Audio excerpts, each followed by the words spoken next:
message from, oh, actually, that's from Davies. I thought it was from Trevor. Okay, Tom. There you go. You're watching. All right.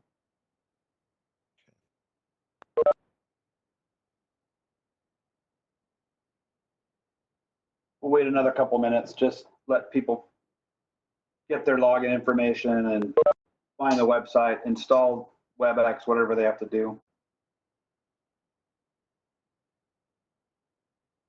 So how many little pictures will we eventually get if we have 100 people? We have 100 thumbnails. Yep. That'd be exciting. My biggest Zoom meeting so far has been 3 pages worth of thumbnails. Well, I'm glad somebody's experienced. A lot more experience with Zoom now than we used to be. Yeah. Council members may recall we tried to do that about a year ago, and there was some some problems we had with the internet at City Hall, and we gave up and we just did audio. Yeah. Why, you were on the cutting edge. Yeah, I got cut up pretty badly. Yeah, you were off the cutting edge. I feel better that way. Hi, Bryce and Gail.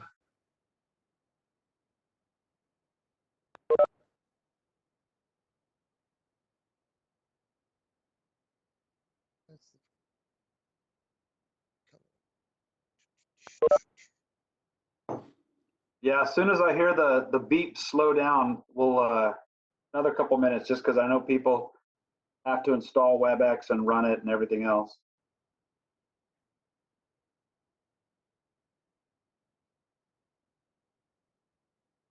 I'm curious to see how many phone call-ins there are, because it seems like that would be the preferred method in some cases where you could. And in Zoom, that was actually running into problems because they didn't have enough bandwidth to handle all the phone calls, so they recommended doing it by computer instead. So I don't know if that's happening here with WebEx as well. Hopefully, we don't run into that issue with this call. Well, AT&T owns WebEx, so maybe there's a little extra. Maybe they got a little more horsepower. Horsepower or something. I don't know. Come in second, right after the cell phone users. Right.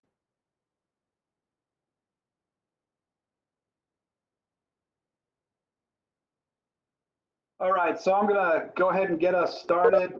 We've got 23 folks so far, more joining. Thank you very much for coming to our first virtual meeting with the City Council for April 14th. We have a very full agenda this evening. A couple of housekeeping items here with our online format is we ask that as much as possible, people can keep a list of participants and chat open on the right side of your screen. You can access that by mousing over the bottom part of your screen and look for participants and for the chat. Keep those open. We want folks to participate in this meeting as much as possible. When everybody joins, you're automatically put in the mute mode, and we ask that you stay in mute until we'll open it up back and forth. Council comments, public comments. For the speaker list, we ask that you either raise your hand by getting next to your name in the participants list and clicking on the little hand symbol, or putting in a chat that says that you wish to speak on a topic. We will do our best to keep track of all this, so please don't hesitate to let us know. If it sounds like we're wrapping things up and you haven't had a chance to speak, then please indicate again through the chat, and we'll all do our best to keep track of that. This is certainly a new technology for us. We got access to WebEx this morning, and so we're really learning and appreciate everybody's patience. So with that, I see some more folks have joined, and we'll try to keep these discussions on how to manage a WebEx meeting going as needed. But at this point, I would like to call the meeting to order and ask that folks stand if they're able to participate in the Pledge of Allegiance. And we're choosing to point towards City Hall since each of us may or may not have a flag in their office. So I'm going to stand and lead us in the Pledge of Allegiance. I pledge allegiance Allegiance to the flag of the United States of America and to the republic for which stands one nation, under God, indivisible, liberty, and justice for all. All right. Thank you very Saying much. that pretty good. I couldn't hear that, but And I'd also like to make a short acknowledgement statement that we are all sitting on Yurok land at this point. And as a city and as an individual council, I choose to consider our Native community in all decisions made by the city. So that being, let's see, we do not have a closed session today. So our first order of business, and I do encourage folks to go to the city website and have the 160 some odd page agenda open. There's a lot of material in there that folks can reference.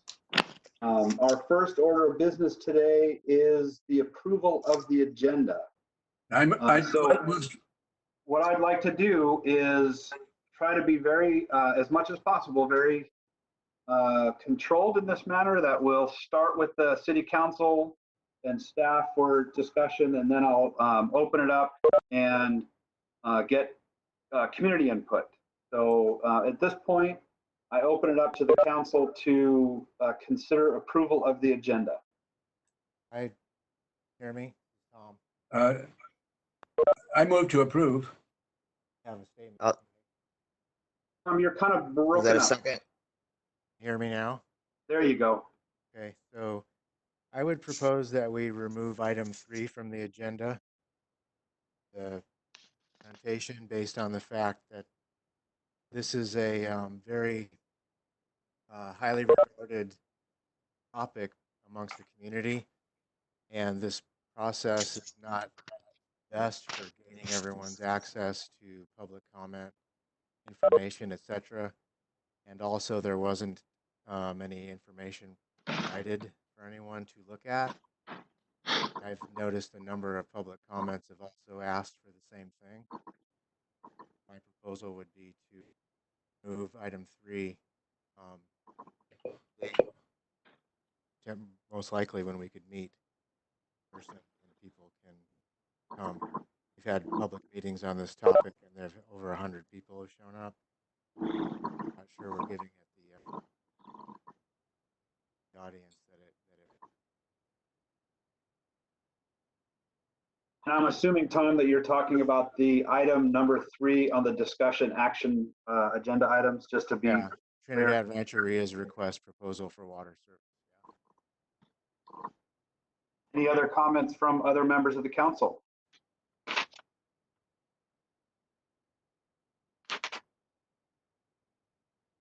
And Eli, if I could comment. Yes, please. Okay. Yeah, we put this item on the agenda. We were sent a PowerPoint this afternoon. It will be presented at the meeting. And the intent for both the water policy and also for the Trinidad Rancheria's request is to have those only be discussions and no action taken at this meeting, so that this way the community will have time during the next couple weeks to a month to make whatever comments and observe the recording and the PowerPoint.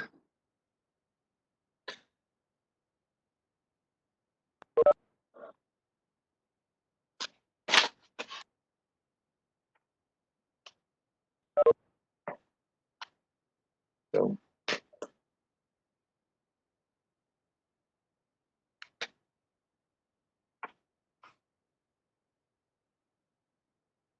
Not sure what's happening if we're waiting for me to speak or something else. um,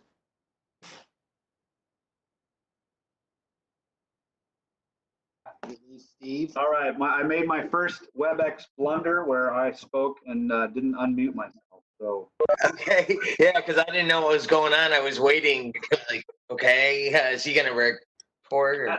that's my first and only blunder, I hope. So at this point, I was saying that we've received several email comments regarding this agenda. However, I'd like to see if anyone on the call here wishes to share any input on the agenda, specifically Tom's comment or any others so far. So please raise your hand and or chat, and Gabe will unmute you.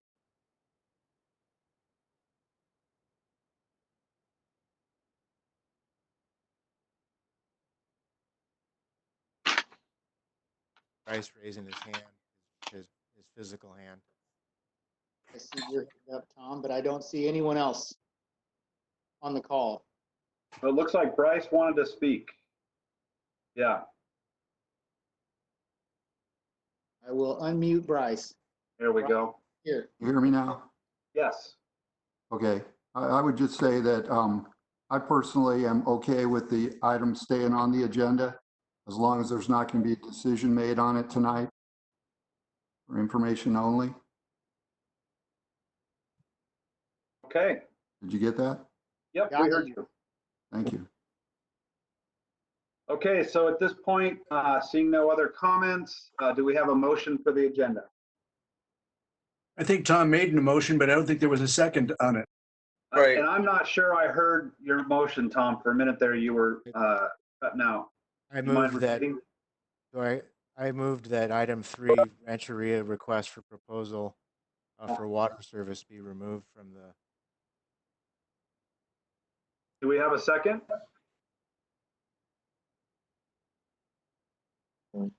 Seeing none, do we have a motion to approve the agenda as is? Dwight moves to approve the agenda as is. Do we I'll have a second. I couldn't really, Can I comment on that? yeah, I still would too. I almost got blanked out of here for a minute for bandwidth. For just. Okay, Dave, what do you have to say?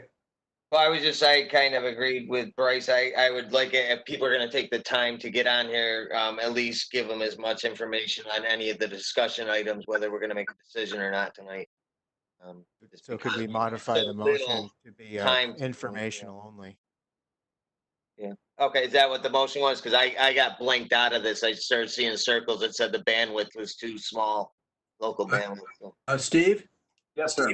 the Sorry. motion on the table at the moment is move to approve as stated.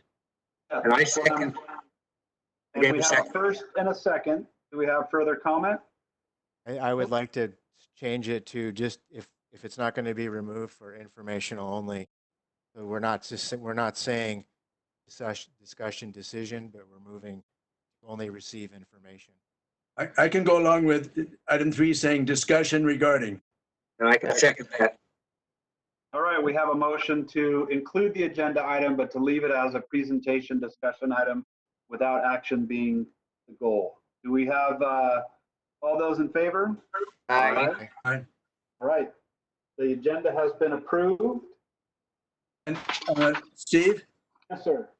may I suggest that in addition to the audio, since the camera is on all the counselors, when we have a motion, let's get our hand up there. Like this? Yeah, Okay? okay.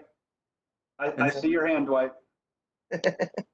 Well, it's when we have a motion. Yeah, no, I hear you. That's a good idea to add visual to audio. All right, the next item is the approval of the minutes, starting with the minutes from the meeting of March 10th, 2020. Any substantive changes to the minutes for March 10th? I move that we accept the minutes, March 10th. I'll second that. All those in favor? All right. Aye, okay. Oh, my hand goes up. Now we are talking about the minutes from March 27th, 2020. Any move that we substantive accept changes or discussion? I move that we accept the 27th, March 27th minutes. I'll second that as well. Those in favor? Aye. Aye. Okay, thank you very much. At this point, we are moving on to council reports and or committee assignments. Let's see, let's start with Dave Grover. I have not been anywhere. I have nothing to report at this time. We have the quarterly. The only All one I'm right, part of right now is the hazardous response, but they're only quarterly and they're not doing it. So.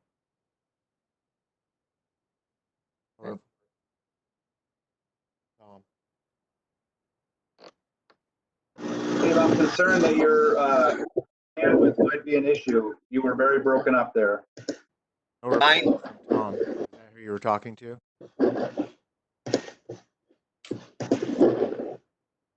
All right, let's go with Jack. Do you have anything to report? For, I have nothing to report. Nothing to report this month. Okay. It's, Tom, do you have anything to report for this month? No, I do not. Mr. Miller? No, there's no March meeting. I might note that RCEA will also be holding virtual meetings. In fact, we're going to have a test meeting a day after tomorrow and a real meeting the week after that. Okay. The only thing I have to report is from HTA. We did have a sort of a virtual meeting, but it was quick to approve the layoff or reassignment of 19 employees at the beginning of the shelter in place for a variety of reasons. So to approve continued support of benefits and pay where possible. So that's the only thing I can report from HTA. And I think there's been quite a bit of news out there showing about the extra efforts that bus drivers are taking to keep their buses clean, to keep folks, distance and whatnot. So this definitely hit the transit folks quite hard. So that's all I have to report. Did I forget anyone? I don't think so. At this point, staff report. Eli. Yes, first of all, I just want to check to see if Lieutenant Miller is on the phone for the sheriff's office. Okay, I'll assume he's not on the phone, and I'll proceed with my staff report. So I didn't have my city manager's report included in the agenda, so I will be reading it. This is regarding COVID-19 related activities. Continued city operations via phone, emails, and mail. Most city employees are working regular hours in order to continue to serve our city through this period. Second item, the following trails have been closed directly related to the virus as there is no room for social distancing. Axel Lindgren Trail and Old Wagon Trail. In addition, Van Wyck Trail closed due to safety concerns and lack of social distancing for part of the trail. Third, signs put up for alternate parking spaces in the city parking lot near the beach. Fourth, one-way walking traffic signs placed on Trinidad Head Trail. Fifth, TOT lodging only available for essential services related to COVID-19. Sixth, emergency declarations on the council agenda regarding COVID-19, tonight's agenda. Seventh, participating in twice weekly calls with County Office of Emergency Services and the County Health Officer. 8, participating in weekly calls with city managers throughout the county, as well as county CAO in addressing COVID-19 response. 9, contacted city businesses and conveyed information on applying for the Small Business Payroll Protection Plan to keep businesses viable during the pandemic. 10, set up video conferencing via AT&T WebEx in order to provide for remote city meetings during shelter in place and social distancing. 11, attended a number of webinars on how to perform city services during the COVID-19.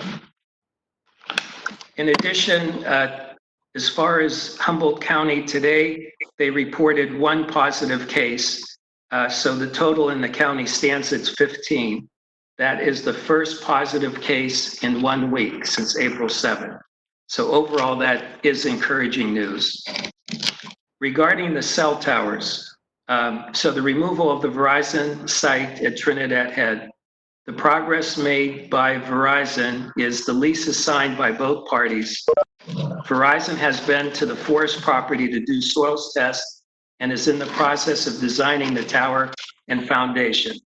I would expect the building permit information and plans to be ready for submittal to Humboldt County by June 1st, which would allow for construction to begin in September. The AT&T update is for the quarry site. Building permit has been submitted. NEPA has a 6-month timeline.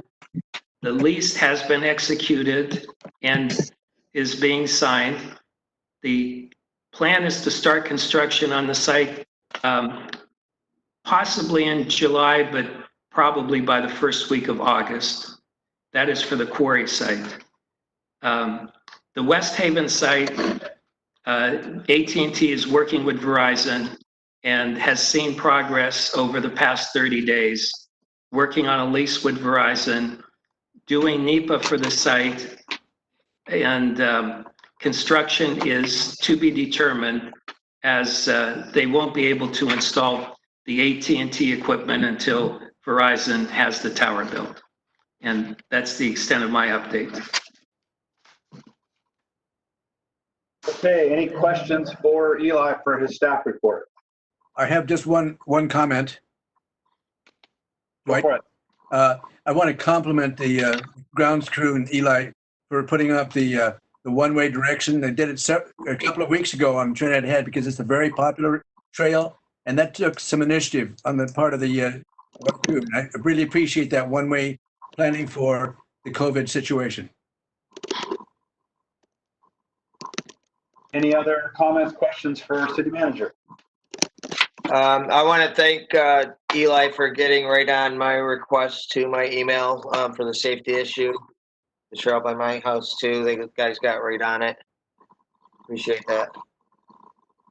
And an ongoing thing of me being that old man that runs out and yells at people in my yard.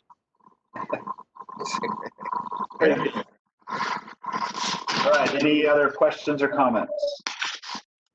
All right, this is a general announcement to the citizenry. If you do have questions, we do ask that you use either the chat feature, which is you can access from the bottom of your screen, or if you have the participants list up on the right-hand side of your screen, you can raise your hand, and we're trying to keep track of everyone who's got a hand up and or comments that are being made. So, and that's in preparation for our next item, items from the floor. So please allow me to read this as I always do. At this time, members of the public may comment on items not appearing on the agenda. Individual comments will be limited to 3 minutes or less. Comments should be directed to the council as a whole, not individual council members or staff, and council and staff responses will be minimal for non-agenda items. At this point, and what we'll ask is if you raise your hand or put a comment in the chat box that says you wish to make a comment, Gabe will unmute you. Everyone who enters this meeting starts on mute, and then we unmute, not as a control measure, more just as a flow measure. So anyone wish to make comments or items from the floor at this time?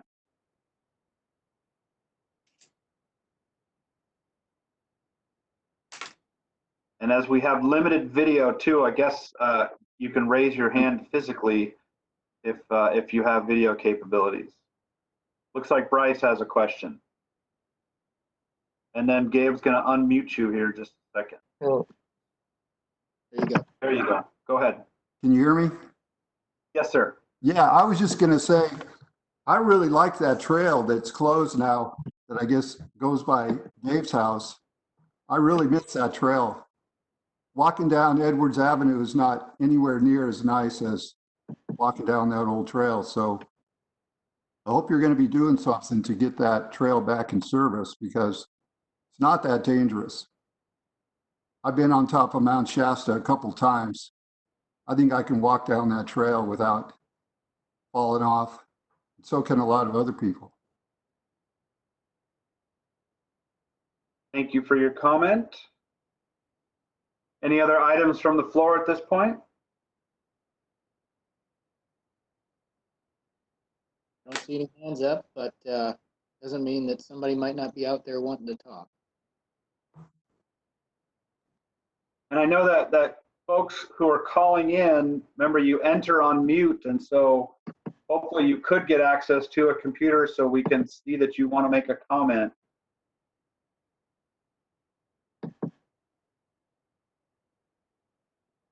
All right, at this point, seeing none, I know doesn't necessarily mean that there are no interested comments out there, but perhaps with technology, we're a little limited, and we'll do the best we can. Hey, At this Steve? point, I want to, yes, sir. Excuse me.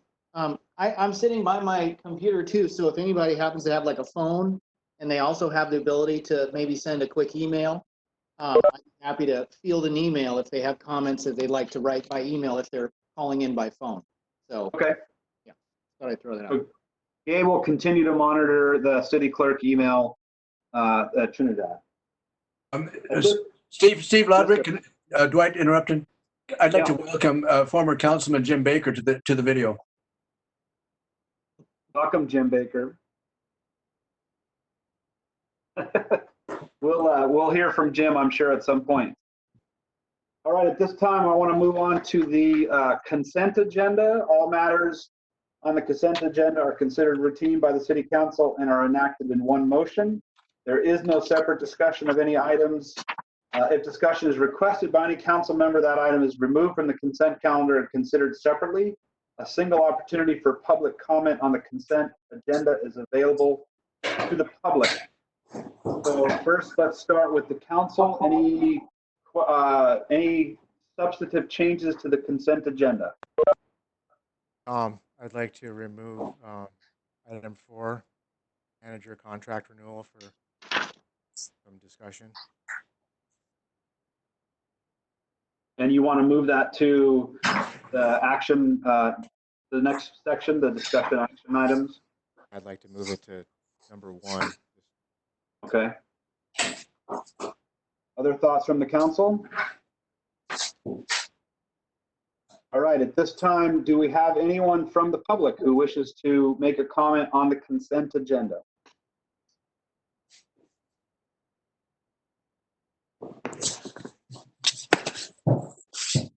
I don't see any hands up. I don't see any chats. Okay. I'll move to accept the consent agenda with number 4 being moved. All Discussion. right. I'll second that. First and second, all those in favor? Aye. Okay. Aye. All right, we will discuss then the consent agenda passes minus item number 4, which has been moved to number 1 of the discussion action items. So in the, let's see if I can find it.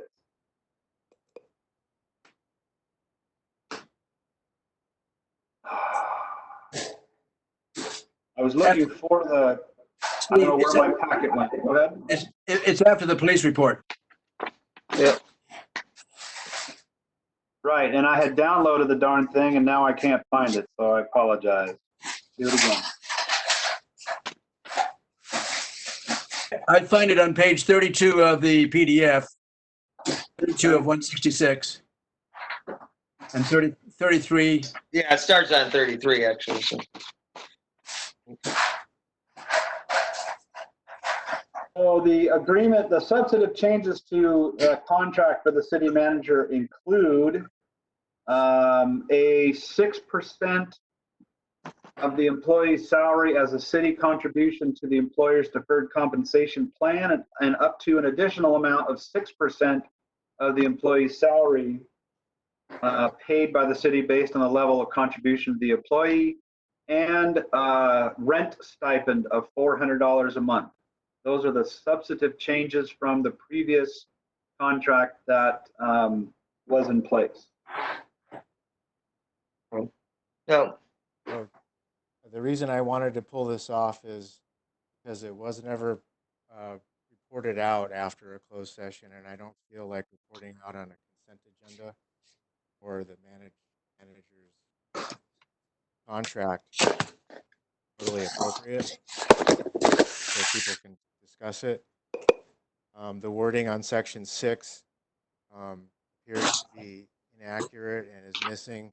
I did see the email today that cleaned that up, but it's not available for the public to look at, as far as I know. Then another thing that I noticed was on the term of the contract. My recollection of the meeting was that the contract was going to be this agreement, which I voted against just for public disclosure. This agreement was only supposed to go through November. That's my recollection. So I'd be open to listening to what the other counselors remember. On the agreement here, it says it goes through April 2021. And the reason it was set through November was because we were going to be waiting to see what the sales tax initiative did, if it indeed goes on the agenda. Does anyone want to comment on my recollection of the term? I will. Yeah, I remember that being talked about, and it was going to be a 6-month thing as far as I remember. But part of, I'm having a problem. There's somebody's got to be muted because it sounds like dropping dishes or dishes being done. And I'm having trouble hearing your full sentences. Did you find it, Gabe? Okay, thanks. So I did get most of that, and I concur with that section was a little incomplete too. Any other comments from, I was not at this meeting, so I'm not going to be able to weigh in on a directly. Dwight will speak up here. I don't have notes on our conversation. The only thing I have is the extent to which I do appreciate public comment on issues of this sort, but we also note that for the purposes of a closed session, this kind of thing is decided in closed session and reported out and then voted upon by the council. So if there's going to be any additional changes that we make, is it appropriate to make them in public session? Does anybody know, have more experience with this kind of phenomenon? I don't. The little gray area between closed session, employee discussions, and open session, there's legal aspects to this. So does anybody want to comment on this? And normally we would look to our city manager, but I think that represents a conflict of interest. My understanding is also that a 3-to-1 vote was made to approve the contract as we see it, and that it is not in the public realm to discuss personnel or real estate or something along those lines. So at this point, I see a huge value in reporting out the terms of the contract. But as far as I see it, the contract has already been voted on by the council with a 3-to-1 majority, and that we need to honor that. Otherwise, we need to send this back to a closed session for further discussion. May I suggest that we might be able to make, because there is some memory issues about the length of the contract, we probably could make a statement of a 6-month at this time. That it's up to us. Because there was some discussion of that. I don't remember that was formally part of the decision, so I can't speak to that. So I could go either way. I could send it back, and we could have a closed session and clean up the details. Come back again. That's always a wise thing to do when there's uncertainty, rather than taking a rapid vote. But again, I'm actually not gonna entertain a vote to change the contract substance. It's kind of all or nothing at this point. And if it's nothing, then we'll take it back to closed session so that we're not discussing personnel contract during a public meeting. I say that we take it back because that's not the agreement that was made in closed session with the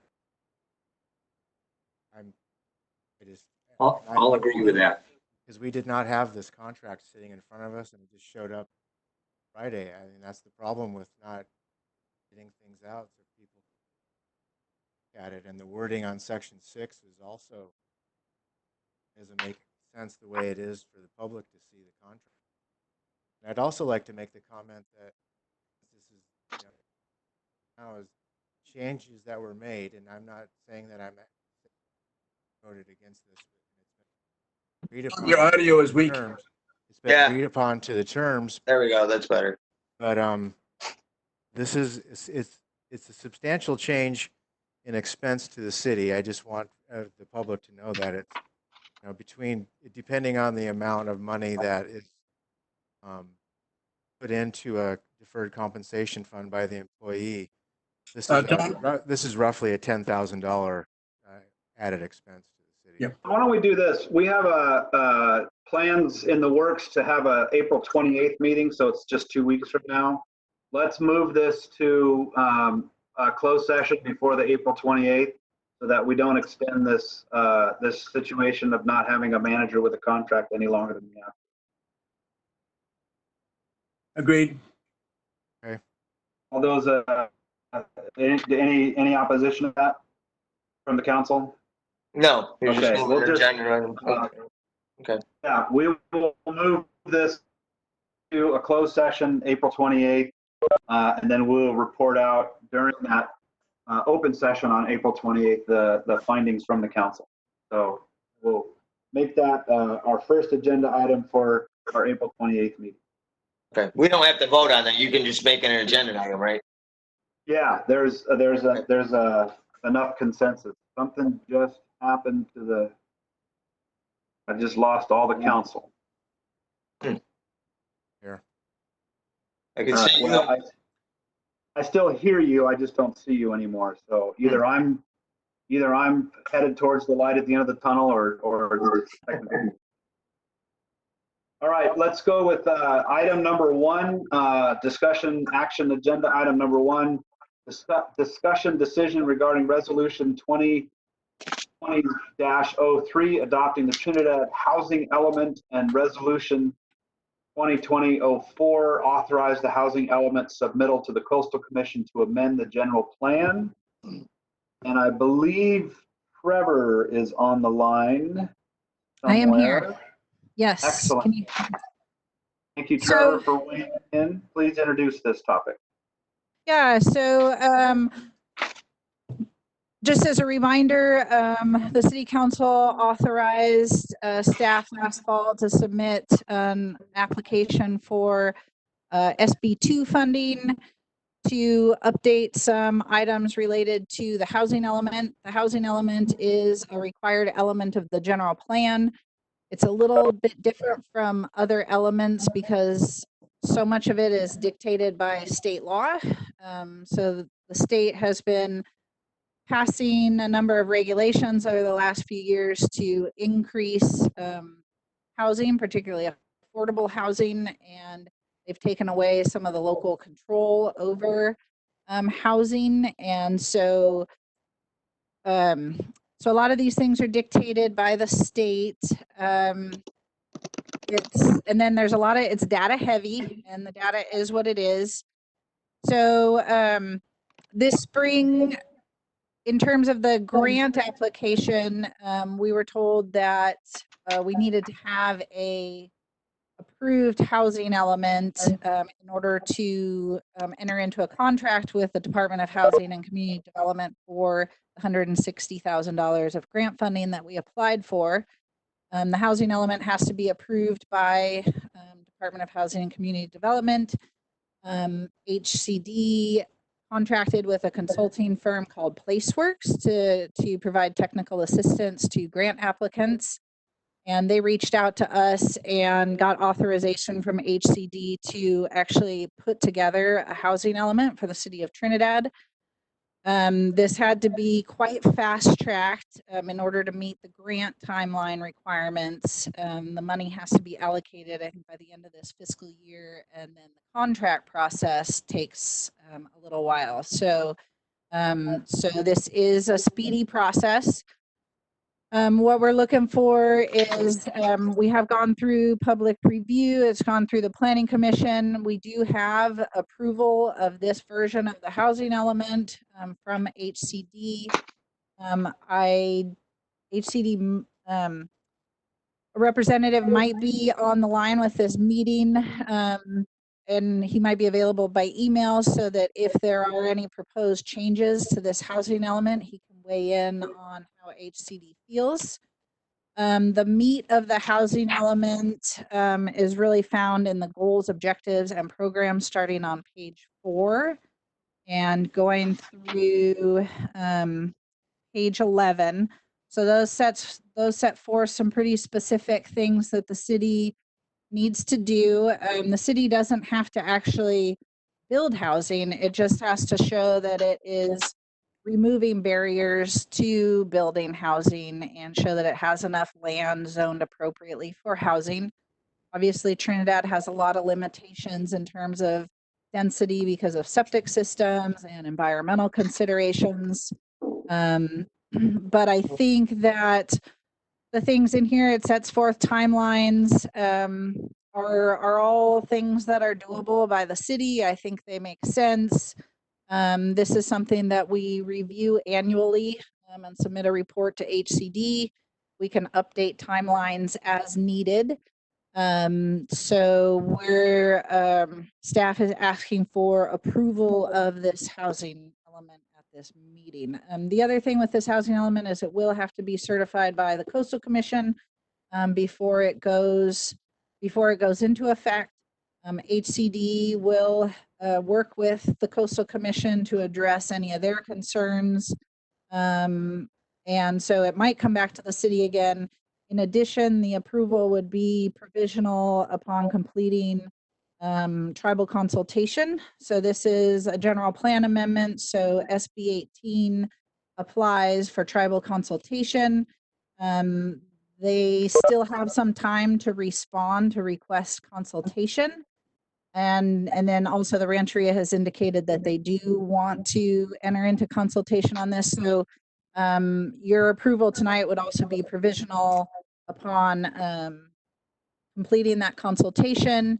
And then it would also need to be, again, approved by the Coastal Commission before it actually goes into effect. Thank you, Trevor. And I just want to take a quick moment to recognize I got a text from someone, I don't know the number, but and then I see a comment from Tom as well that most, if not all, the folks on the phone don't have access to a computer, cannot indicate that they want to speak. And so just know that we are being fluid with this, and many of these items are likely to be presentation. If we have more than half of us unable to contribute, then we're going to have to change how we do this. But we do have the housing element, and as you indicated, Trevor, it's provisional because one, we need to seek input from our tribal communities, and two, it has to go through the Coastal Commission, so there's still a few additional steps.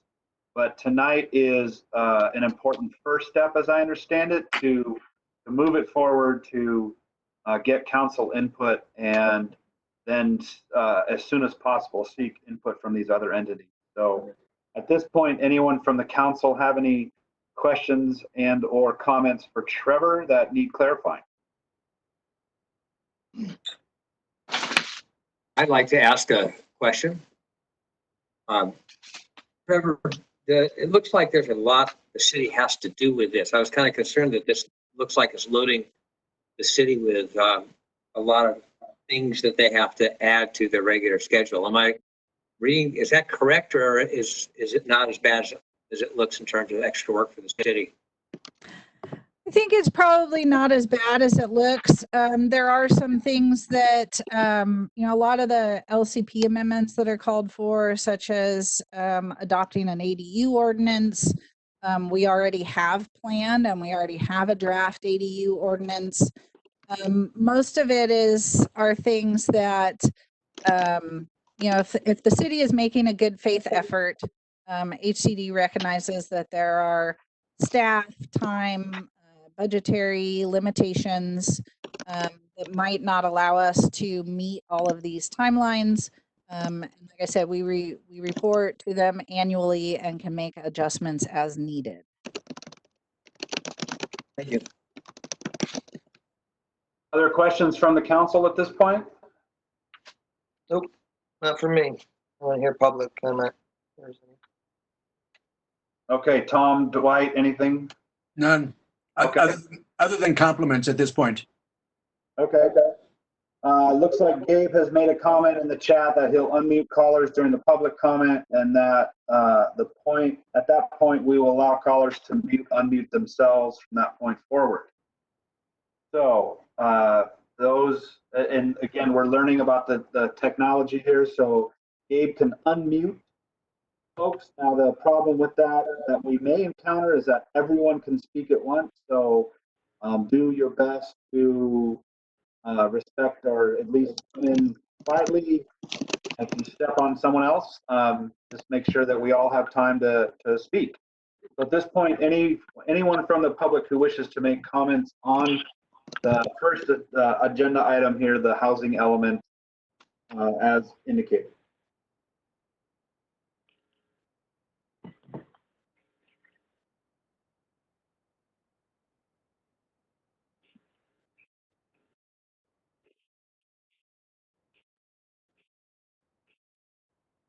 And for what it's worth, I see, looks like folks are trying to speak, but perhaps your phone is on mute. I'm not sure how this works. If you like call in user 17 and 845 number, just tried to speak, but we didn't hear anything. So I don't know if that's a setting that you need to do on your phone. And again, you can email comments to Gabe and he'll read them to the council. I'll be your test call. I unmuted my phone. I don't have anything to say on this agenda item, but can you hear me? Yes. Yes. Okay, I'm going to mute you again then. Just wanted to see if I could be your test case. Thank you, Goodbye. Dorothy. Thanks.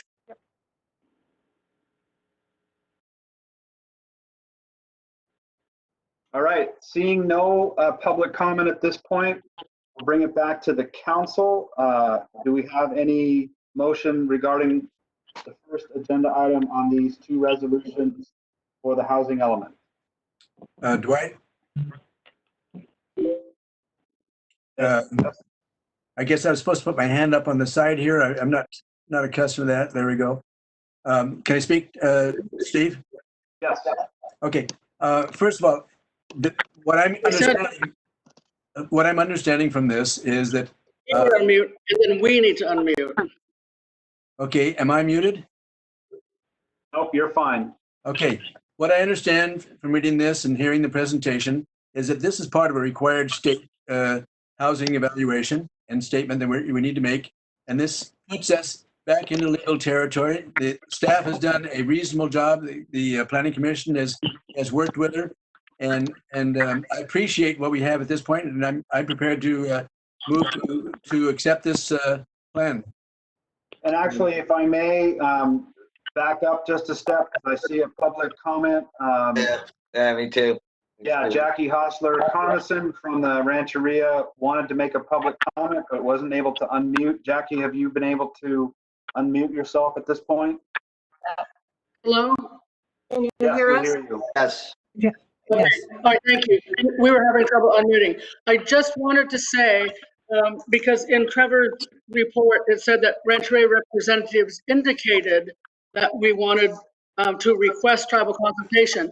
And I just want to clarify that we did submit a formal letter last week requesting that the housing element, government to government tribal consultation. So the city should have our formal letter already in hand. We sent it both email and regular mail. Thank you.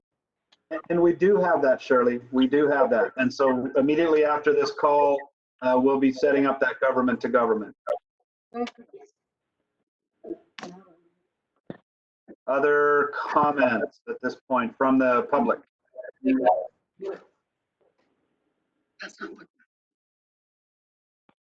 Okay, seeing none, we'll move it back to council. So we had a motion from Dwight to approve the housing element. Is there a second? I'll second. First and second, all those in favor? Aye. Aye. Passes unanimously. Thank you very much, Trevor, for that discussion. Thank you. And at this point, we're on to item number 2, discussion regarding draft of the water policy and now that we have the ability to start to make comments, we'll try to move forward with a discussion decision. But again, we're gonna be like water and flow and see how much public comment we can garner from this format. But at this point, I would like Trevor to introduce the draft of the water policy. Yeah, so you guys obviously are somewhat familiar with this. Asking the Planning Commission to develop some policy for evaluating requests for city water coming from outside city limits. Just a little bit of background to bring you up to speed. Because I did give you an update, I think it was in February, on what the Planning Commission was doing. The route that staff took is a holistic approach. So, you know, obviously the Rancheria's request for water for the hotel plays into this, but we drafted the policy trying not to have one individual request in mind, but to look at it more holistically. The draft policy has been designed so that other tiers can be added to it. For example, we've also started talking about the fact that we need to evaluate water use for projects inside city limits as well. So eventually this policy can be expanded for that.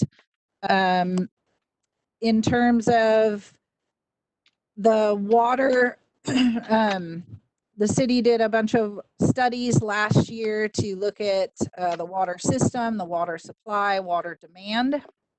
And so that's what these policies are based on. We did take a conservative approach, Planning Commission and staff. What we did was decide to prioritize certain areas that the city has the ability to serve. And that was based on the city's ability to annex those areas. In general, extending city services outside of city limits is not generally considered good planning, and should be done in anticipation of annexation or for there are some other good reasons.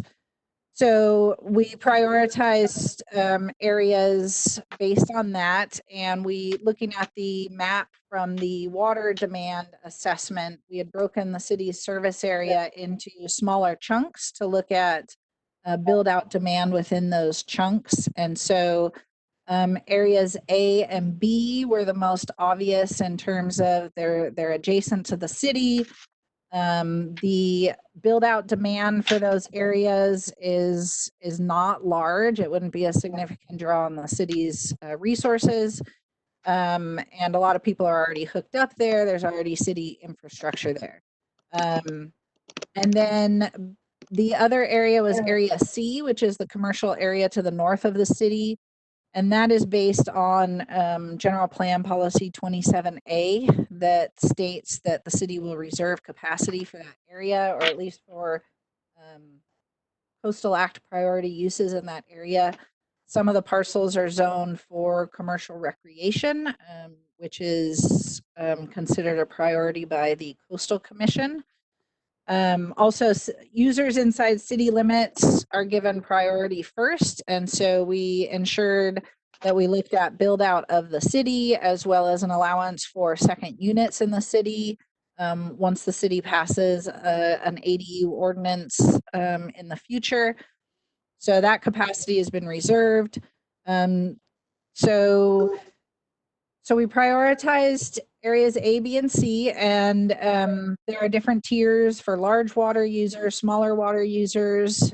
Most of the approvals are now by the city council in the draft water policy. And then there is another section, so outside priority areas. This is where health and safety considerations and connections would fall. So if someone has a well that gets contaminated or a well that stops producing. So this isn't, health and safety wouldn't be for new development. It would be for existing development that has problems. So there's a process to allow connections for that reason. And then there's also an exception process. So the city council has the authority to look on a case-by-case basis, requests from outside these priority areas. This would be where the rancheria's request would fall, and certain findings would need to be made in order to approve that request. There's some of the data, sort of, I tried to summarize some of the data that we've looked at over the months. There's a lot more information, some of the Planning Commission staff reports. One of the things we were looking at was build out, but we also realized that with the current growth rates, both in the county and the Trinidad area, build out isn't going to occur for 100 plus years. And so we also started to look at, more of a planning horizon, which is 20 to 30 years. And so there's some information in the staff report that shows some projections for future demand in the next 20, 30 years, assuming within that time, conditions at the water plant may change, our knowledge about flows on Leffenholtz Creek may change, other things may change that we want to revisit this policy within that time. So I think looking at it in the 20 to 30 years makes sense. So there's a graph there on page 5 of the staff report, and then a table on page 6. The other thing we did is we've considered public comments. One of those was regarding loss in the available capacity at the water plant, which was 48,000 gallons per day during the peak usage, so July and August. The current loss from the system would not apply to that amount, but there could be some losses from processes during the treatment, such as back flushing the filters. So we did reduce that amount to 43,000 gallons per day. And so you can see that in table 2 in the staff report that shows sort of growth of demand over time within the city and the city service area. So, so the Planning Commission and staff have been working on this since December, and Planning Commission recommended it unanimously at their last meeting, and now it's in the council's hands. All right, thank you very much. I see that Dwight had his hand up, at least at one point he did. I think I was scratching my face, but I did have a couple of thoughts. In the last couple of days, we've received some very thoughtful letters from Richard Johnson and Dave Hankin, and that raised some questions about whether we should adopt immediately or we ought to have a little bit more technical discussion of some of this, because in the times that we have had presentations on these capacity issues, I'm a reasonably technical guy, but it's a lot of stuff coming in like a fire hose, and the points raised by Mr. Johnson, Mr. Hankin seem appropriate and worth discussing. I almost would like to have a little bit more back and forth about this, so that we could maybe understand the details of which we are deciding. And the question I have is, what is the time frame? I could accept this because I think we have pretty good competence, as in PETENC, by staff, and a lot of good work that has been done. But there are some little issues that probably are deserving of further discussion if we have the time. Okay. Other questions or comments? Questions for Trevor, and I believe Richard Johnson is on the call from the Planning Commission. So other thoughts? Looks like Tom has his hand up. Tom, you're on mute. Yeah, I don't see Tom. Right, how There you about go. now? Can you hear me? Yep. Oh, there we go. That was my WebEx There he is. faux pas right there. So You got it out of the way. Yep.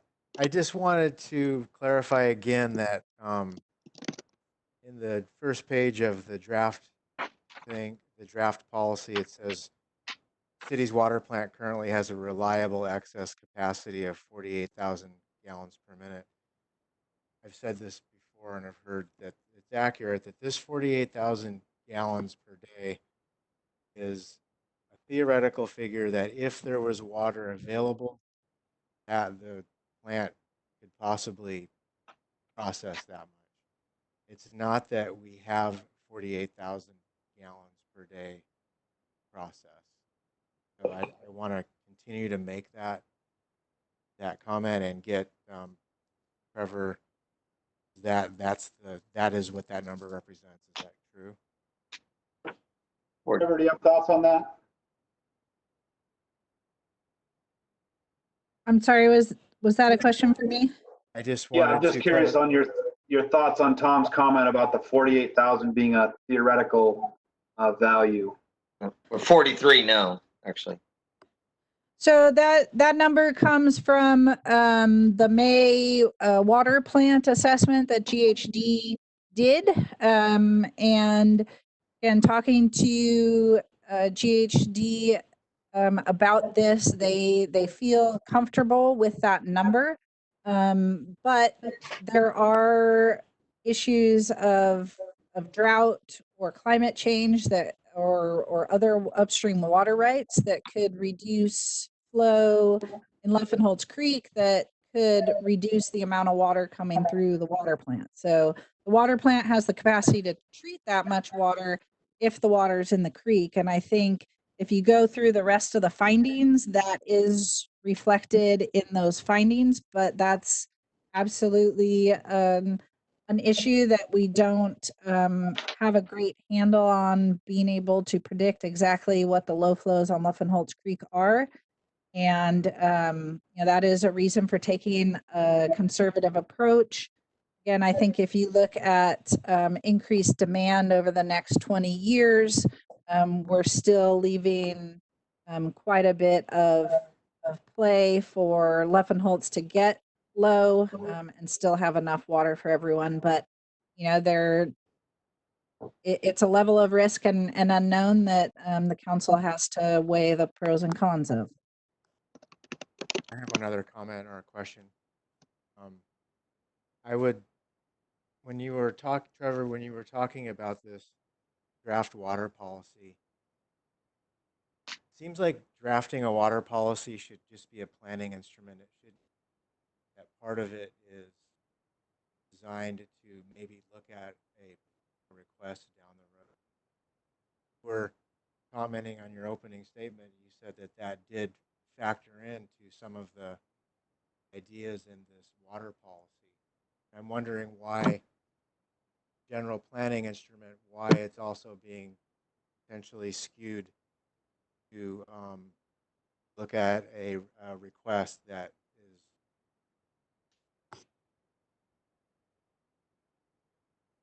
And Tom, just so you know, that you broke up for like the last half of your. A lot of it. Okay, so I guess summary.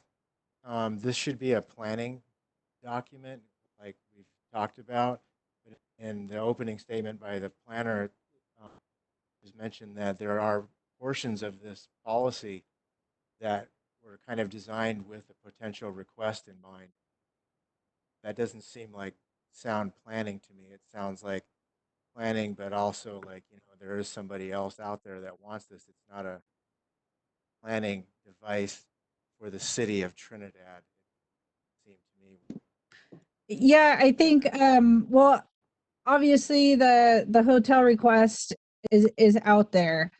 So we can't just ignore it, but I think we did take a step back and we really tried to do this as if there were no requests. So if there were no requests, how would we develop this policy? And that's why we've prioritized areas that would potentially make sense for the city to annex in the future and make those the areas that the city would prioritize water to after prioritizing water for users inside the city, then prioritize after that to these users within these areas that could be annexed. And then there's also, these kind of policies can't necessarily capture every situation. And so not just in water policy, but we try and in these kind of policies allow enough flexibility for the council to make decisions on a case-by-case basis, and that's was the reason for the exception. Okay, thank you. I appreciate that it's been brought out, broken down into the priority areas. I guess my question or comment is just related to the fact that a specific request is specifically mentioned each and every time we talk about the city of Trinidad. That's all I have. Okay, Dave, I saw your hand go up. Yeah, And then Dwight. Okay, sorry, Tom, I could only hear, I think I got the gist of what he was saying too, and kind of to piggyback on it, it does almost seem like we're doing discussion agenda items 2 and 3 at the same time here, kind of. That's what I'm gathering, like it's kind of getting overflow, like I'm looking at the actual water policy itself, but then I'm looking at the next agenda item and they are really separate, but there's a lot of kind of overlap, it seems like, going on here because we have to know that.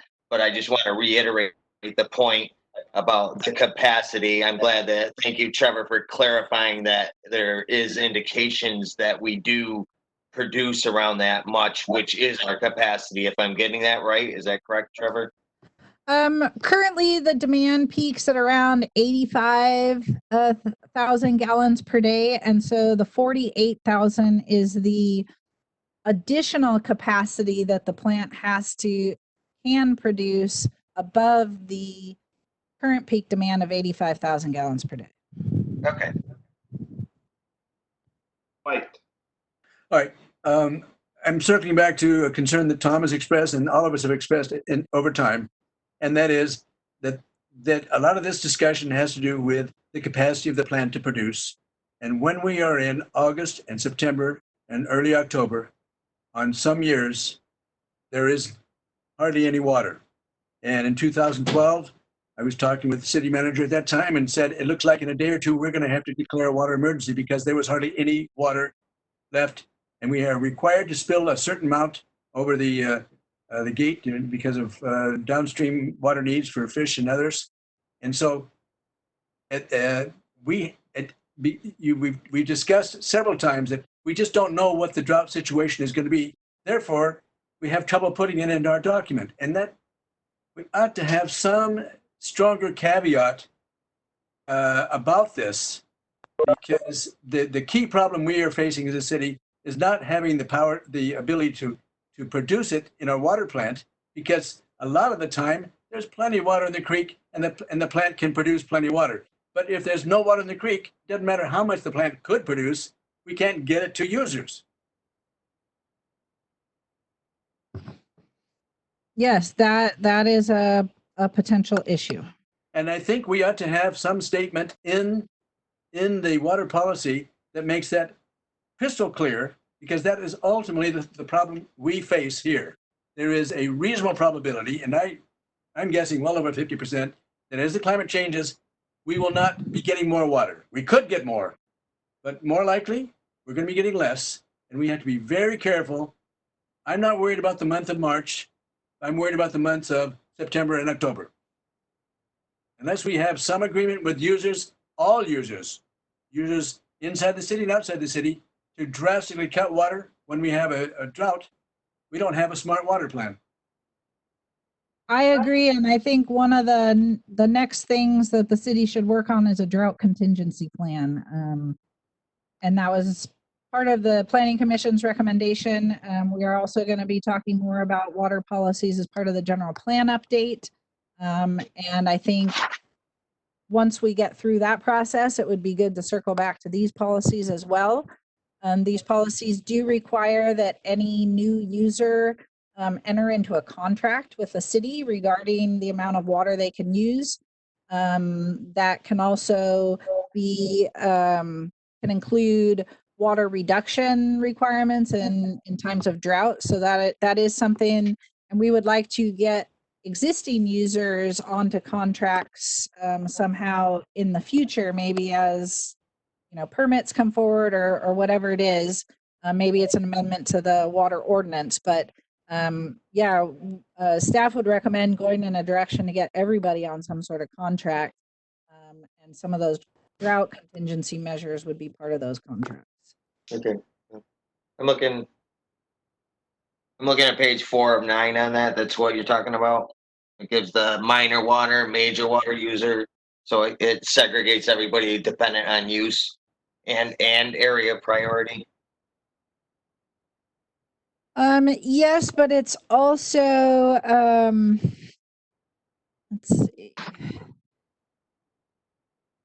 I believe there's a requirement to have a contract. So in the application requirements, is where there should be something about a contract. I'm not seeing it right at the moment. Let me On look. 2 of 9A, application requirements, Yes. interest in property. Oh, so Okay. conditions on use, the city shall place conditions on use is one. Okay, there we go. That's what I was looking for. Thanks.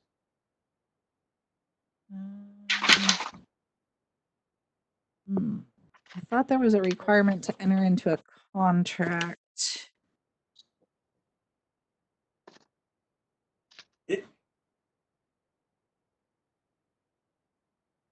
I'll let you know if I find it. Okay. He's paid. Yeah. Refer to And, the party. Real quick, Trevor, the comment you made about the drought contingency plan, existing customers, are you, structurally, how does that look? Is that an amendment to the water policy or to the general plan?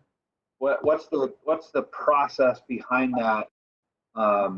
And I think we'll eventually have to answer the question, are we proposing to consider this water policy without it at this point? So what's the process of additional amendments or whatever we want to call it to the water policy? I think the drought contingency plan would be a standalone plan. We would have to look at the legal implications for how we can apply that to existing users. But certainly, the city did implement some emergency measures a few years ago during the drought, requiring everybody to reduce use and ration and only use water during certain times, those sorts of things. So it would probably be the drought contingency plan would be a similar process to developing policies, and then it might lead to some revisions in the city's water ordinance well to codify some of those measures. Okay. Dwight, you had your hand up earlier. Well, it becomes, I think, related to the question you posed, Steve, is to where's the cart and the horse in this situation?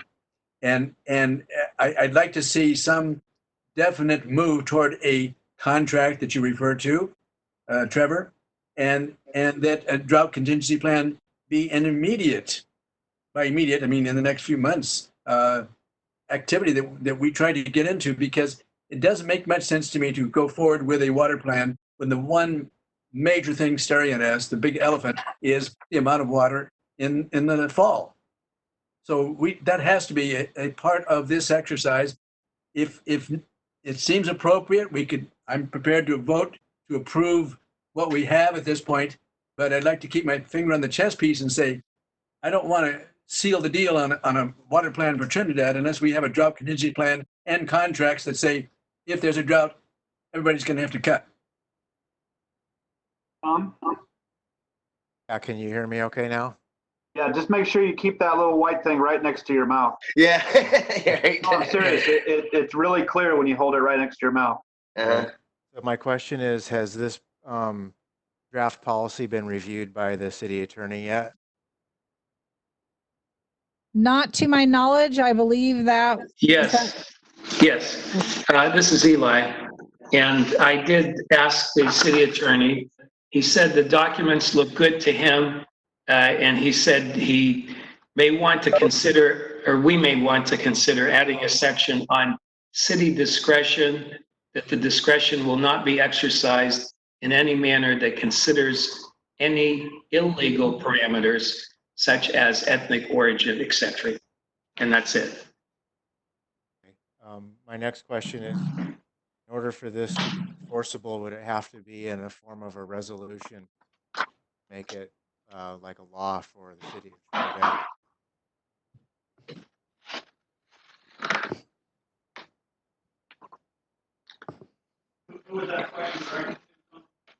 You hear me? That's a good question, and I think I'm not totally sure. I think the city can adopt this as a formal policy by resolution, but that wouldn't be an ordinance. But I do think the city should consider some revisions to the ordinance in the future to clarify these. But at this point, it would just be a policy that's being set by the council. And I don't know exactly all the legal implications of it being a policy versus an ordinance. Eli, do you have any thoughts on that? Resolution versus ordinance versus policy? I could always check with Andy whether we should have it in a resolution format or an ordinance format. But in the meantime, I think we can wait until our next meeting, at least on the 28th, and address what his input is. And if he suggests having it in a resolution, we can have it at that meeting in that format. Otherwise, we can do the first reading of an ordinance at that meeting. Okay, I think we've had some really great comments and questions so far. I'd really like to, Gabe, if we can unmute everyone and seek some input on the policy itself. And just to remember that we are talking about a water policy in its general form. I just want to say that while we certainly do have a large request out there from the hotel, we do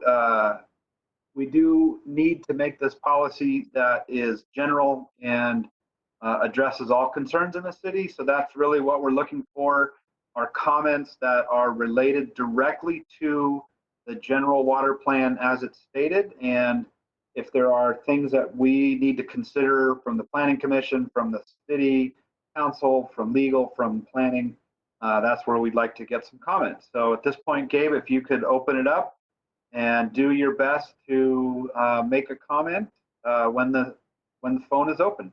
Okay, so I'm going to try to do this here, but there could be, I just tried it a moment ago and there was some feedback and background noise and stuff. So if I'll try it again, and if not, we'll have to, start over. But here we go. I'm going to unmute all.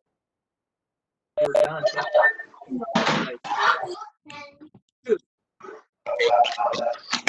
So how about this, Gabe?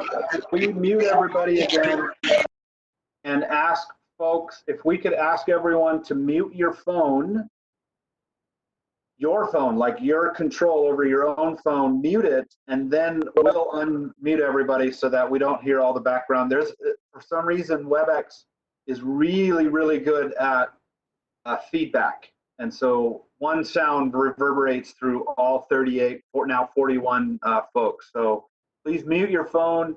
Gabe will unmute you, and then we'll try this again.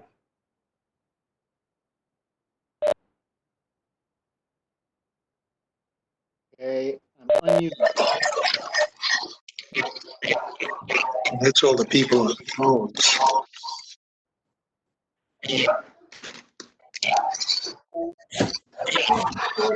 People online, they're not. All right, what I hear in the background is like a 3 or 4 or 5 second delay that someone's got this maybe on public access or on YouTube.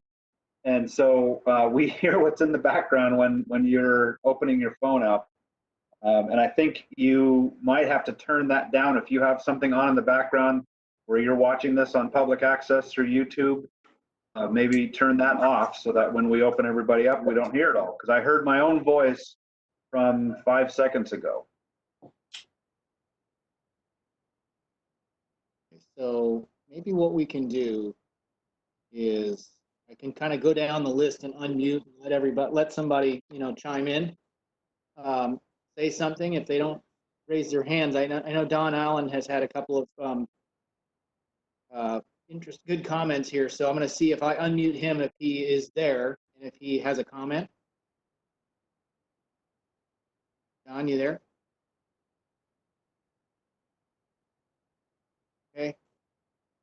For those on the phone, let me read Don's comments while maybe Don's trying to find the mute button on his phone. This is Don. Has the city done any statistical analyses to predict what a low flow with various probabilities are, i.e., it would be relatively easy to calculate the 100-year low flow statistically, lacking real data for fish restoration projects. Use regional regression equations to predict everything from 100-year low flow to 100-year high flow. Has this been done for looking? Don, were you able to find your? Nope. Nope. He says he doesn't have a microphone. So. Okay. Anyone else then wish to? Looks like Bryce has a comment. Let's get Steve. Did you say Shirley has a comment, or? I saw Bryce, and then. Okay. Why don't I go down? Why don't I go down the list here, and I'll.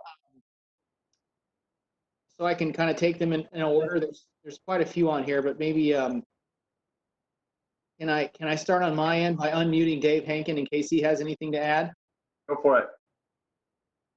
You're looking at your email. If Dave has. Am I unmuted? Am I unmuted? Not anymore. There you go, David. Okay. I don't really have very much to add beyond what I sent in today. I think the water policies themselves are pretty nicely developed. My difficulties are with the sort of preamble which the council members would use to make decisions about whether or not to add additional new users. It doesn't matter where they're from, right? But that's the part that I have a problem with. And as I've mentioned before, I just am so frustrated with not getting across the concept of system loss. Eli, was very generous and let me meet with GHD, Patrick Sullivan. I think I understand what he did. You're comparing apples and oranges when you compare his releases, quote, available excess releases from the plant with the demand. And I've tried my best in a very simple note to tell you all about that, and I don't want to spend any more time on that. But the water policies themselves, I think, are a first-rate initial attempt at what you might do. So two very different things, and I hope that they're clear, the differences between them. And I completely agree. Obviously, the GHD themselves said that the calculated excess capacity is not relevant for exceptionally dry years. They said that. Thank you, David. Okay, go down the list. I don't know if there's, do we have any other acknowledgements of folks? Otherwise, I can go down the list. I can unmute them. I can kind of go one at a time, whatever you think. Bryce has his hand up in the participants list. Okay, let me go ahead and Bryce here. Excuse me for just a second.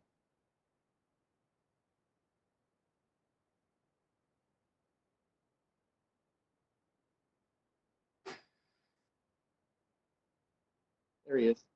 Sorry, Bryce. You good here? On the floor, go for it. All right, thank you.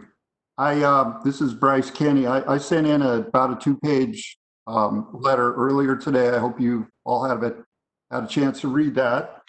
I think the policies are generally good. I went to the Planning Commission and tried to be helpful as far as developing these. You've got your priorities. Number one, the city with build out and the ADUs. Number two, the areas A and B that are close to the city already have the infrastructure in place, can be easily annexed, would increase the base of people available to serve on the council and the Planning Commission. And that seems to be becoming more and more of a problem as we go along here. So that's very advantageous. Area C, the 3 trailer parks, were required to give those priority in exchange for sending water up to the CAL FIRE station, the Coastal Commission required that we give those the next level of priority. So when you take those priorities and add the health and safety criteria for areas outside of A, B, and C, you've probably accounted for all the water that safely can be allocated out of the creek. So by creating an exemption, it's like a wild card that could completely upset all the reasoning that went into A, B, and C and the priorities and so forth. I don't understand why we're doing that. It creates an opportunity to take a wild gamble with this most precious resource that we're all going to need. I know this wasn't supposed to be reverse engineered with the idea of one interested party in mind. And I think you would have a lot better document, a lot more rational document, if you just eliminated that wild card provision and stick with the areas that are probably going to take up all the available water in any case. So that's my position, and that is what HARP is advocating for also. You have the authority here. The Planning Commission did the initial drafting, but the final authority stops with you guys.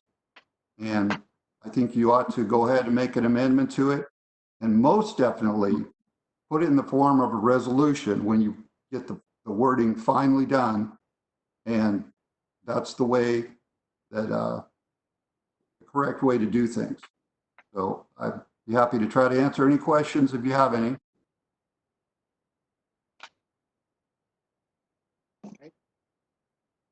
Any from the council?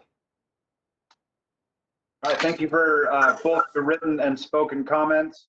Dwight, I know that your hand is up, but let's stick with public comment for the time being, if that's okay, unless it's a quick clarification kind of thing. Okay.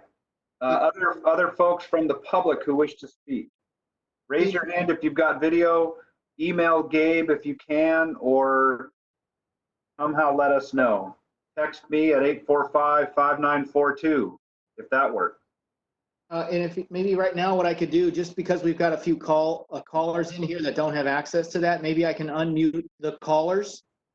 And we can kind of go down the list to make sure that if they have anything they'd like to add, they can speak. Yep. Got 3 of them here unmuted. Then I'm going to go ahead and 4, 5, 6, 7, and 8. So all the callers are now unmuted. Anybody would like to say anything, now's your chance. Not hearing anything. Yes, can I make a point? Please. It's Richard Klumpus. When I first moved to Trinidad, we were in a drought situation, and it seemed to really recently has resolved a bit. But my concern is the contingencies when a drought, not if it occurs, but when it occurs, how you handle decreased flow when there's increased demand for fresh water. Thank you. Thank you. This is Richard Harris. Can you hear me? Yep. Okay, thank you. On the issue of drought, that keeps coming up. I have been around Trinidad since the early 70s. I own property there. There was drought when I was living up there. Every so often there's drought. We all know that. So to have a water policy that does not have drought as a part of the policy seems seems wrong, to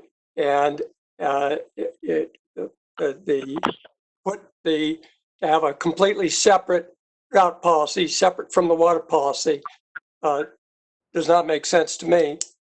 And if it takes another couple of months to study that, take the other couple of months and study that. It is a huge issue that keeps coming up in the environmental issues. It's always there. So I would urge you to study that and make that part of your policy. The second issue that I sent to Gabe or Eli. You said at the outset that you would discuss but not make a decision. Will you leave the discussion open to the continued meeting? That's one. And then the third point is this. This has been a difficult, it's a very important issue. It's been studied back and forth for over the couple of years anyway. And to make a decision on this when in this new technology where we're all handicapped and you can't have your constituents in front of you and to have a discussion with your community, I think is a mistake.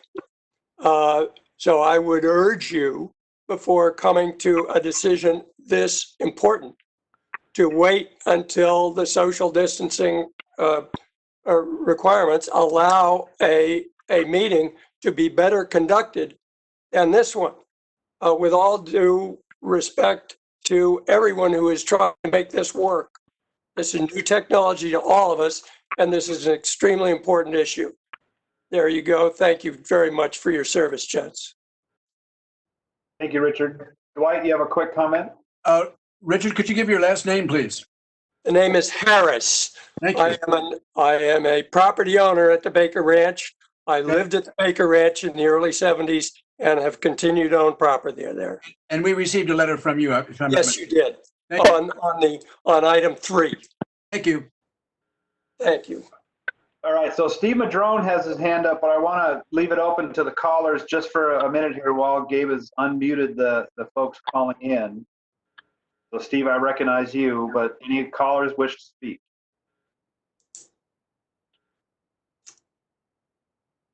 All right, seeing none at this time, Steve, what can we hear from you? Yeah, good evening, everybody, and thanks for your efforts to try and continue to engage your community. None of this is easy. Definitely technology. We're all learning as we go here. At any rate, you know, I don't see any urgency personally to adopt a water policy. And as you know, I am deeply aware of and knowledgeable about water in Humboldt Creek. So, you know, I don't see what the urgency is specifically about the policy, but I do agree that I think there's a tremendous urgency to develop a drought policy. As Dwight said, 2012, 2013, and we only got about 38 inches of rain here in the Trinidad area. And in October of that year, we were approaching the level of low flows that had been seen in 1976, which is the lowest rainfall year on record since the city kept records in Humboldt, which was in 1970. And I would say that when you look at the flows in those years, late spring rains, you are looking at a serious drought emergency for this summer in Humboldt Creek. There is no doubt about that, and you need to prepare. That is the emergency. That is your urgent element. And as I've said before, the other urgent element is to start increasing water storage all over town, all over West Haven, with rainwater collection.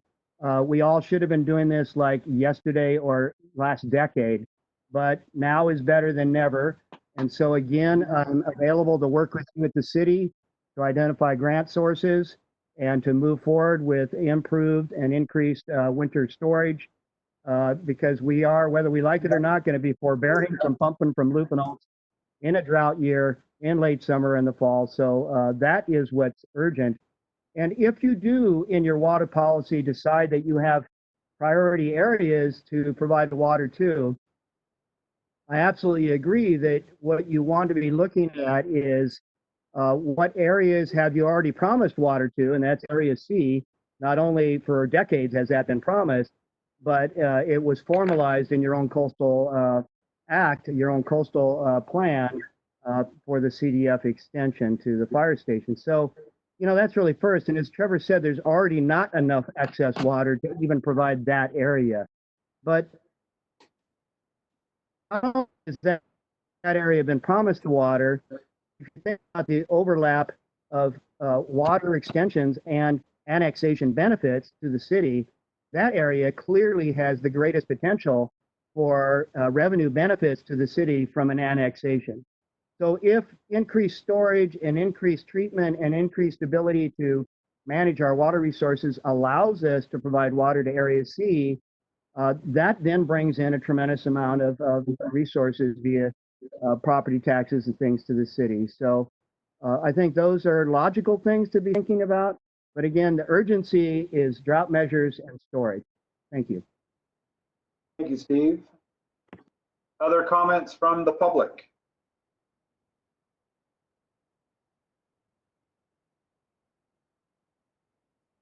And it looks like a bunch of folks are muted, but perhaps those are folks online, so you have the ability to put your hand up or to chat. I think they can also unmute themselves. Okay. If they've dialed into the WebEx. Got it.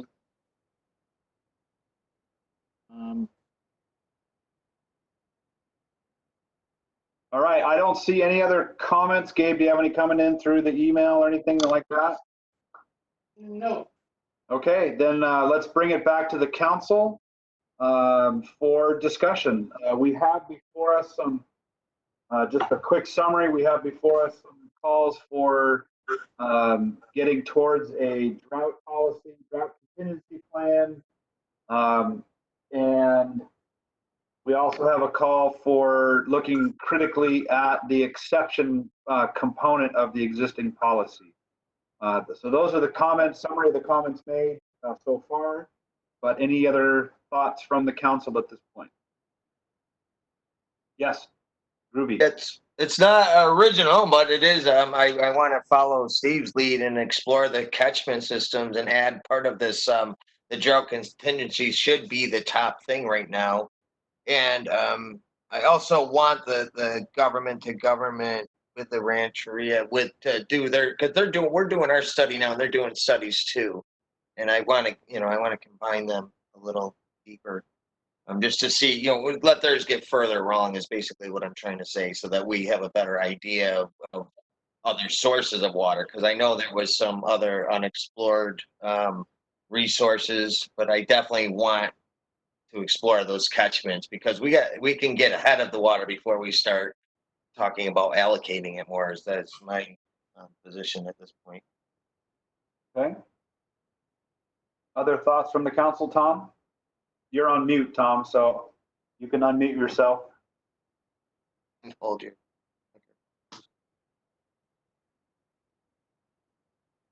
There you go. Okay, thanks, Gabe.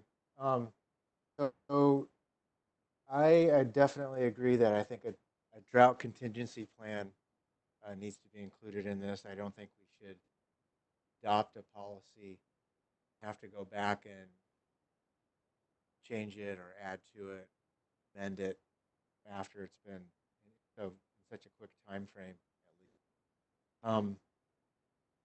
I also think that the exception should be taken out of this, and it's the exception of outside of the priority limits, and that would be on page 8 of the draft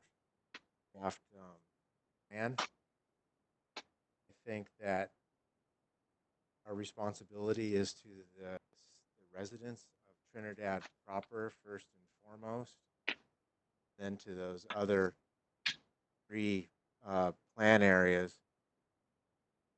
I think if we take the council exception out of the areas that do not lie within the priority areas, that is a wise move. You could leave the health and safety aspect of exception for that, perhaps, but as the many comments that have come in and my own personal understanding of all of this, if we're in a drought, things like that, it's just not acceptable to me to take a chance outside of the area. We've done the calculations for are our priority areas. And I just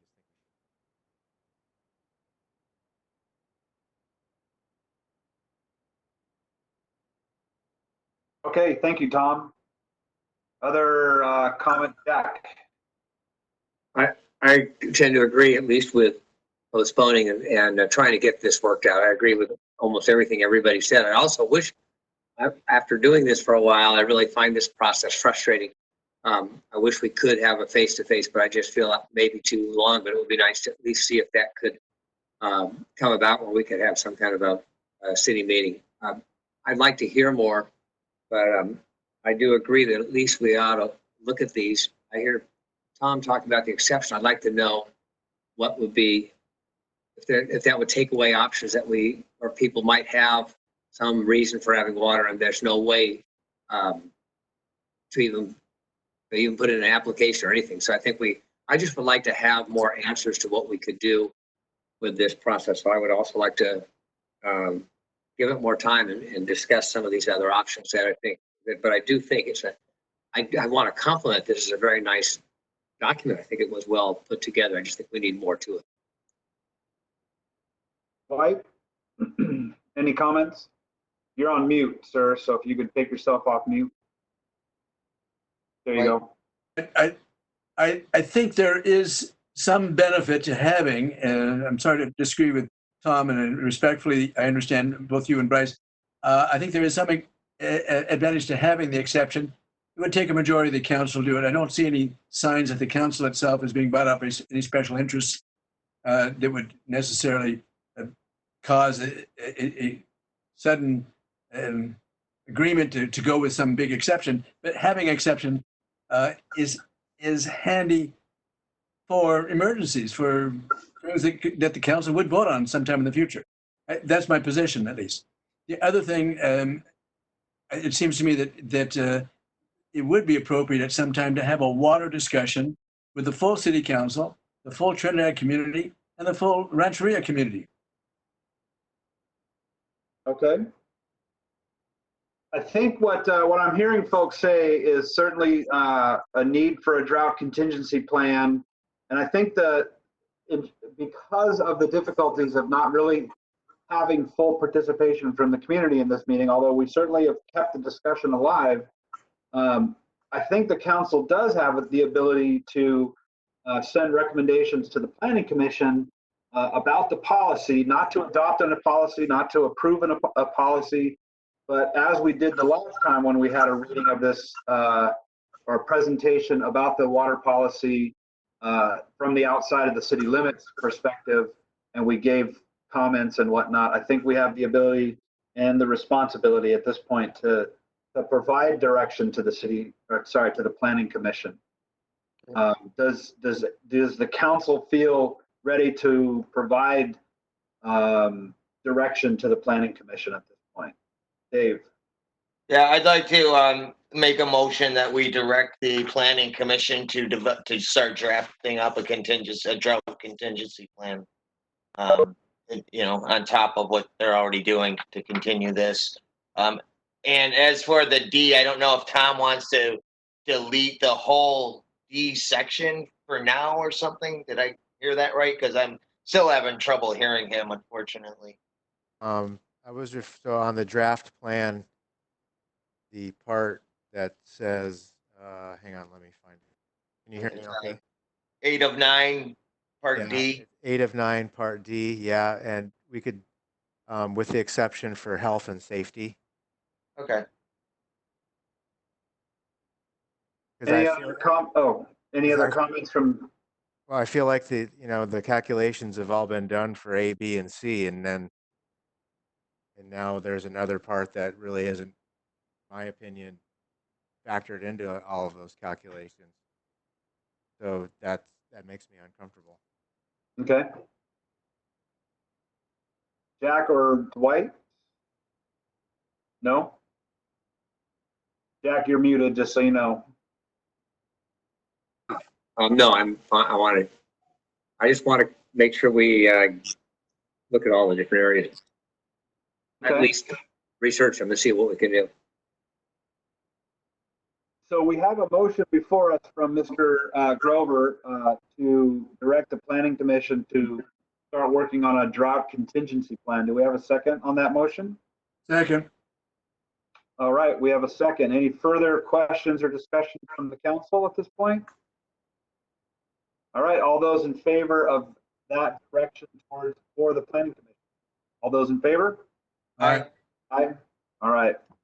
I think really in all fairness, and thank you for that discussion, I think in all fairness to this process, because this is a very important process, that we do save this for, not save this, but continue this discussion for the future when we are not limited by shelter in place and can have a much richer contribution from the public. I feel like the public has done a great job at contributing and under exceedingly limited circumstances. So with that, I say we move on to our next agenda item, which is, let's see, a discussion, presentation regarding Trinidad Rancheria's request/proposal for water service in the proposed hotel project. And so, yeah, Gabe? Yeah. So what we'll do is we'll, I'm going to take Jackie off the mute if she can't, see if she's there. Jackie, are you there? Hi, yeah, we're off. Can you hear us? Yep. Yes. Okay, we have 3 presenters. Shirley's going to begin. I'm going to do the middle, and Councilman Robert Hempstead will do the close. And then I'd like to make a final comment at the end of the presentation, please. Yes. So, are you sharing your screen with us, Jackie? I will be. I'm going to do that here. I'm going to take a leap here and hopefully not, screw anything up too much, but we're going to go ahead and try to get this presentation up for everyone to see. So bear with me for just a second. I'm going to go ahead and see if we can get confirmation that this is working from everybody before we get started. So 1 second.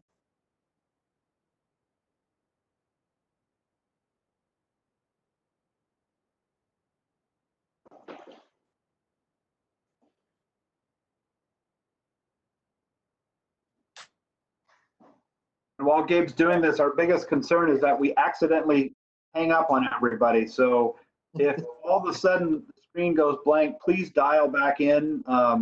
We don't know that it's going to happen, but we also don't know that it won't happen.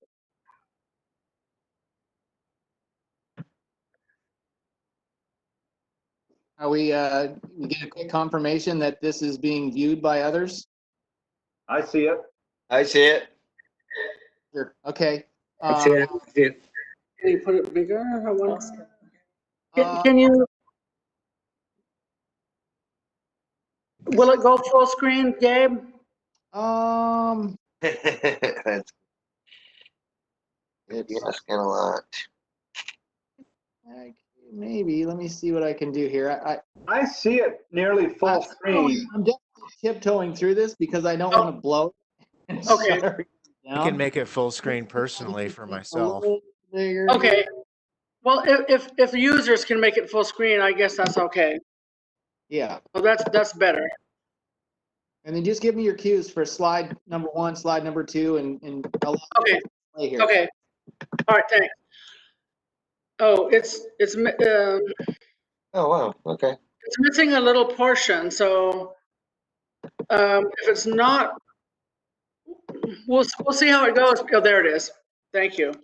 Okay, so this presentation wasn't only requested by Trinidad Rancheria. The discussion came up during the recent government-to-government consultation with the city, and it was suggested to us during that meeting that the Rancheria should put in a request to do this presentation. So it's not solely at our request, but as an agreement that the timing was right to do this. All right, next slide.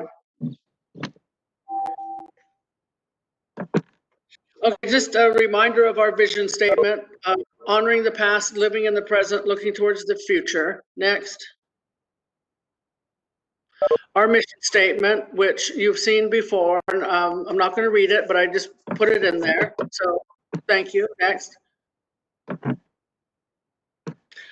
This is what our presentation will cover, the City Rancheria Partnerships, which is the main topic of our presentation, the water system infrastructure upgrades, possible future collaborations, and next steps.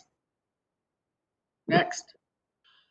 This map shows the Trinidad Rancheria properties in Trinidad and West Haven. So all the areas marked in blue. The harbor is our harbor properties that are in fee status. The other two blue areas are the Rancheria that is in trust status. Thanks. Next. So Jackie is going to take over here and do this portion. Thank you. Hi, everyone. Jackie Hostler Carmison, CEO, Trinidad Rancheria. Next slide, please.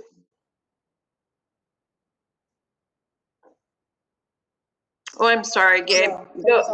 I'm sorry, go back one slide. Yeah. So I just wanted to say on this list shows some of our partnerships and the joint projects over the years. Some were more formal than others, requiring an MOU, contract, or other written agreement. Others were more informal, based on verbal agreement or emails. But all were done in a spirit of collaboration because the outcomes benefit both our communities. Even when the Rancheria provided 100% of the funding, resulting in no cost to the city. The city and the tribe discussed many of these partner projects during our decades of government to government tribal consultation sessions. And I know you can all read it, but you know, those big projects, scenic drive, rehabilitation and realignment, the continued cleanup that our crews do, vegetation cleanup and maintenance, the pier reconstruction project, the harbor public restrooms, all of that tremendously benefits the city, the surrounding community, the county, and nationally. So, you know, those are some pretty major projects that we have really brought to completion and fruition. And the restroom project, we pay approximately $50,000 to $60,000 a year to maintain those restrooms. So I just wanted to bring that to everyone's attention because I know some folks aren't aware of it, and I think it's really important. Next slide, please.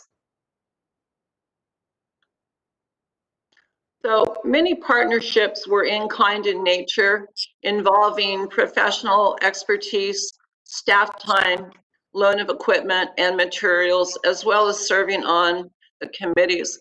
And, you know, maybe you don't know it, but our two maintenance crews really do coordinate. We're often asked to help your staff, your public works staff, change lights, bring our man lift down, and actually help them in that.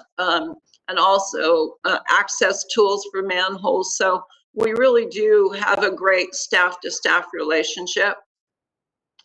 And we've also indicated as part of the Harbor Trust application that one of the offsets would be a MOU, and we would be paying for a full-time police officer. Next slide, please. So this is a little bit more difficult to read, but I've been here now for 12 years, and looking back over the water system projects, there's over 40 years that the tribe has provided many improvements to the city water system, including but not limited to the list shown here. 40 years. Despite the close interrelationship of rancheria agreements and funding of water infrastructure, the city continues to block access to our current water request. According to past city council discussion, then City Mayor Miller defined stakeholder ownership and responsibility of the city's water system as those who've paid into the infrastructure, enabling the maintenance and upkeep of the system. Trinidad Rancheria certainly adheres to this definition. We are a stakeholder at a minimum. And how many stakeholders contribute almost $1 million? I think as a tribal government, we're able to do that. And so in addition to being a tribal government, we do qualify as a stakeholder. Next slide, please. So I'm sorry, on my screen this looks small. I hope you can blow it up on your screen. But this map illustrates that the city's water system is truly a community water system in concept, even though ownership is held by the city. The Rancheria has been fully serviced by this water system for decades, dating back to the late 1960s. A boundaryless water lifeline, excuse me, integrating our communities. One of the most critical water projects entailed completing the loop, extending the water line from West Haven under 101 to the Rancheria, resulting in increased water pressure, installation of fire hydrants, and increase in the diameter of the water lines. So if you can really look at that map closely and you trace the water lines, and then you look back at $877,000 of water infrastructure has been due to the capital investment of Trinidad Rancheria. Next slide, please. And again, you're very familiar with the harbor properties. The pier has been owned and operated for the benefit of the public by the Trinidad Rancheria for 20 years. This public facility is an economic epicenter for not only the Rancheria, but the entire community as well. The tribe is dedicated to maintaining the facility as a safe, commercial, recreational, historical, and scenic amenity for the local businesses and community. The Rancheria has demonstrated environmental stewardship through our projects, which include environmental cleanup, adherence to environmental regulations, stormwater improvements, monitoring of the area of special biological significance, and building the public restrooms for community use. Next slide, please. So this is a view of the old pier compared to the new pier. The Trinidad Rancheria has taken numerous steps to provide public access to the harbor, including granting the city irrevocable public access across tribal lands, executing Tidelands lease between the tribe and the city, completing a public interest agreement between the tribe, the city, and the Coastal Conservancy, and registering the pier as a national tribal facility, which federal regulation mandates public usage. Next slide, please.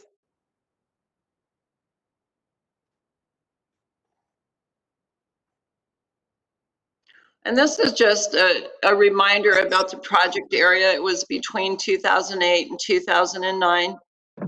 And we were able to bring in 1.6 million for Scenic Drive for the alignment correction, water line upgrades, improved drainage, bank stabilization, improved safety, and road widening. The tribe has committed funds to improve local roads within the city limits. During the completion of this project, as I just said, we installed upgraded water lines, further enhancing the city's water system with new and larger water lines. Next slide, please. And this is just a picture of our guys out there on Scenic Drive doing maintenance and cleanup. This is an in-kind service to the city. This is city property. The Rancheria's maintenance department provides ongoing services on behalf of the city in weekly cleanup, vegetation suppression, and ditch and erosion control along the city portion of Scenic Drive. Next slide, please.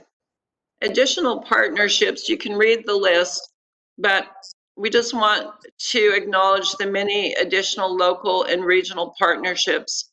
These partnerships do not represent an exhaustive list, but are examples of the many collaborations the Rancheria is engaged with.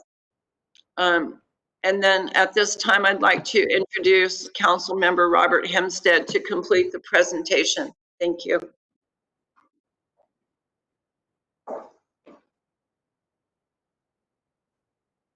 Good afternoon. Can everybody hear me? Yes. Perfect. Next slide, please.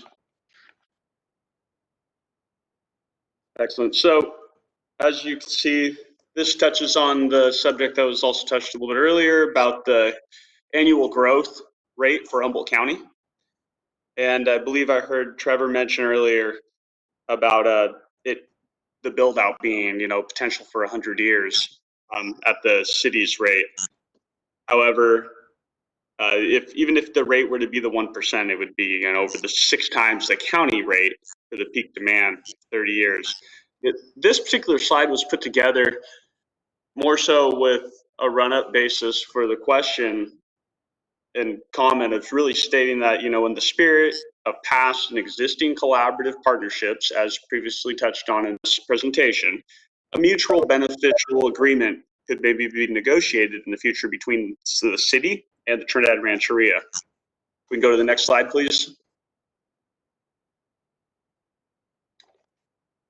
So basing off of that, these are some of the possibilities. We can look at doing larger tank capacities for storage, as Mr. Madrone had touched on earlier. We're in complete concurrence with that. Filter treatment train additions to the plant, along with infiltration gallery upgrades for low flow waters. So with stormwater infiltration gallery project, we can look at doing that also. But the fixed term water MOU is what we were touching on previously. We can have a rate at a time that is in an agreed lease agreement or something that could be negotiated between the city and the rancheria that could be mutually beneficial in stating, if it was a 20 or a 30 year, it would be nowhere near your guys' the build out capacity at that point. Next slide, please. So the other possibilities and that we should touch on is we've already relocated to date 6 homes. These 6 homes had water provided by the city for decades. We've removed them from that. So that's a savings, right? That you would have been normally been used up. Along with that, we're proposing, looking at doing an additional 7 that we could potentially remove. Some of those can be put on well water. So in reference to that, of the removal of the 6 and looking at removing an additional potential for 7, we could take the water system. These 7 could be placed on well water if the hotel was serviced by the city water system. These offsets would apply to the projected use of 9,500 gallons per day. Next slide, please. Excellent. So next steps moving forward would obviously be the statement of without fair and equitable consideration for water service, the Trinidad Rancheria is subjected to severe burdens and restrictions. And with that, it would be okay. The drought time, water conservation, people do have to have water trucks. People have to be able to try to retain as much water as possible, whether it be the rainwater retention, larger and more water tanks, as the city of Trinidad has mentioned they would be looking into also. The bottom line is Trinidad Rancheria, we request that the city council takes immediate action on the tribe's water request that we have made, and that is per the existing city municipal code as seen forth on the screen. This is the existing city municipal code. So that's our request. We've made the formal request. And moving forward, we would like to schedule government-to-government discussions to explore the possibilities. I thank you guys for your time. This has been an odd deal doing it online. I'm a face-to-face person. I like to communicate with somebody. I like to have a conversation. This is a little bit different, but I do thank you guys for your time. And I'll move forward from there. Diane. I have to get 6 feet back. And I believe, Jackie, that you mentioned that you wish to make a closing statement. I just want to remind everyone that we did have a formal letter requesting water, 2 letters in 2019. The last one was in May of 19 that memorialized the 9,500 gallons at a minimum. And so I understand that all of these studies were embarked on because of our request for water. I understand that.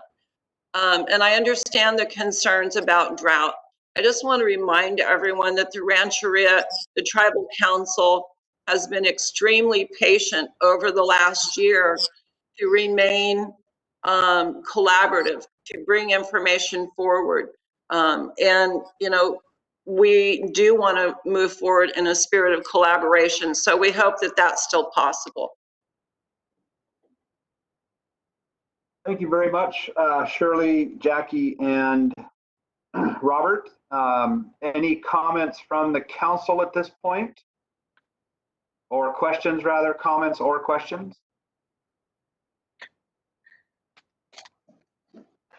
And I can't see I see a couple of the council members.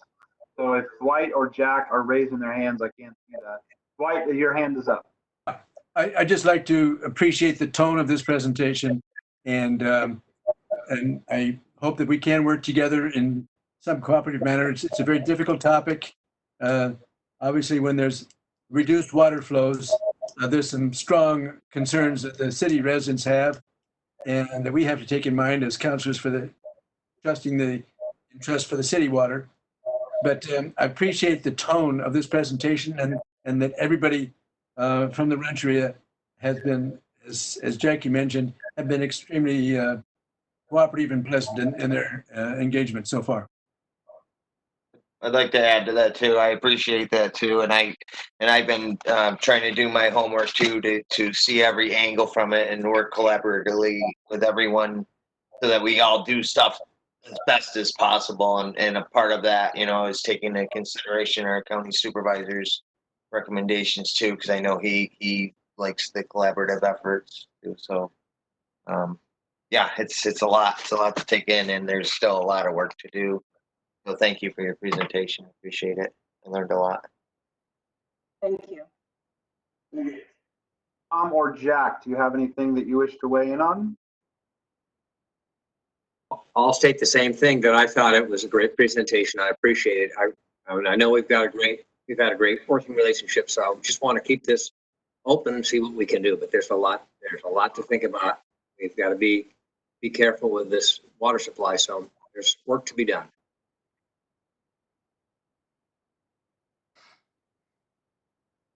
Mr. Davies, anything to weigh in on? There you go. No, thank you for the presentation. Okay. So council, I'm going to ask, there's a request in here on the screen. The Trinidad Rancheria requests the city council take immediate action on the tribe's request for 9,500 gallons per day. Does anyone from the council wish to forward any kind of motion regarding this? It was my understanding this was an informational presentation only. Yeah, I think it is. And I want to. It would be inappropriate. I think Tom's comment is very appropriate. Even though there's been a request by the Rancheria to make a decision today, we decided as part of our agenda that we would not. Okay. I wanted to pose the question because it's right there on the screen. So is that the council's wishes then? Sounds like it is. Yeah, that was mine. That was my understanding. Okay. So Hello? please. Hello, can you hear me still? Yes, Shirley.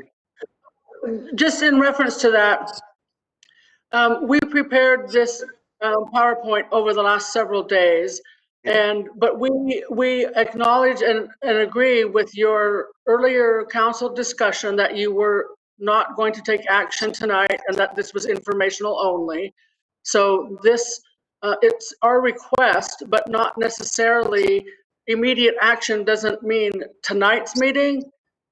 it means that we would like a response to our letters. But we understand your decision that this was informational only for tonight's meeting. Thank you. And thanks for saying that. Like I said, it's out there. I wanted to have it in the public record that we're working within the confines of this WebEx, and that we will schedule immediately a government-to-government discussion to explore these possibilities at our earliest availability. That is great. Thank you. Any other comments or questions from the council at this point? And then I'd like to open it up for public comment. Okay, seeing none from the council, it looks like Bryce Kinney has his hand raised. So Bryce, you can unmute yourself, I believe, because you're using the computer, if you wish to speak. Okay, can you hear me now? Yes. All right, thank you.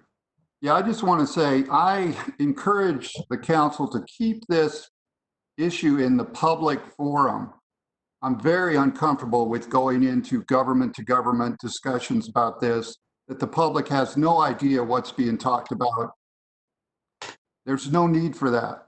This water, this is City of Trinidad water that is for the electors of this city, your constituents. And so let's keep this out in the open and transparent. That's my comment. And Bryce, I am not trying to immediately respond with a counter response, if you will, but we fully realize that government to government is limited to public, but it's also, no decisions are made. The council has no authority the members of the government from the city don't have any authority to make any decisions. And so we retain and remain committed to that public discourse. The government-to-government meetings for us is a good opportunity to make a lot of headway on discussions, a lot of back and forth, never with the intent of making a decision or any decision of any kind. So I just wanted to say that as well. So I appreciate your comment. Other comments from the public? Mayor Ladwig, I have a comment from Don Allen here. Excuse me for just a second, but I'm not sure if he can hear us, but I can. Actually, can we, can the Rancheria not share the screen, your screen anymore, just so that we can have a better view of all the participants? Is that possible? Here we go. Thank you very much. So Don Allen had written a comment in here to the chat, and I'm not sure if he, I can go ahead and send it to everyone if that's okay, if that's something that he's okay with. It was a really good question, and it looks like a public comment, but I don't believe he can see us or hear us. Or he can hear us, but he can't see us. So I'm going to go ahead and let that fly. I'll send that to the group. Is this comment readable at this time? It is in the chat format. I could read it if you'd like. Well, I don't see it on mine. It was sent privately to Gabe, I think. Yeah, I think he probably meant it to go to everybody. I'm sure it just came to me. It's just a good comment, and I'm happy to read it if you'd like me to. Go for it. Okay. He says, with all debt of gratitude to the Rancheria for their contributions to the city, that doesn't make more water. The proposed removal of houses from the Rancheria's water use could bring savings, but the average daily use of 500 gallons is higher than the average household use. The stated average daily use of the hotel changes every time a new presentation is given. Once the service is granted, connection is made, there is no guarantee or mechanism to control use. Given the uncertainty of the data and the status of the draft water policy, there's not enough real data to support the request. All right, thank you for sharing that. Any other comments from the public at this point? This is Richard Harris. Can you hear me? Yes, sir. Thank you. Question on the government to government. Is there a device or is there an ability for non-participation but public observation of the government to government sessions so that there is some transparency. That refers to Bryce's question. Thank you. And if there is ability to do that, would you do that? And it's my understanding, well, actually, I'm not going to speak for the Rancheria. So that's what I was. Yeah. So if there's anyone from the Rancheria who wants to weigh in on that.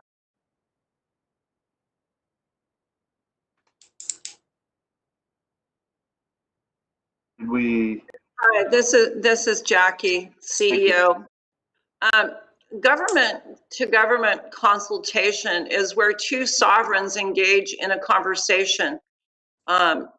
There's also an opportunity, as Councilman Miller mentioned, to have a full discussion with the Trinidad Rancheria Tribal Council, the City Council, and the public.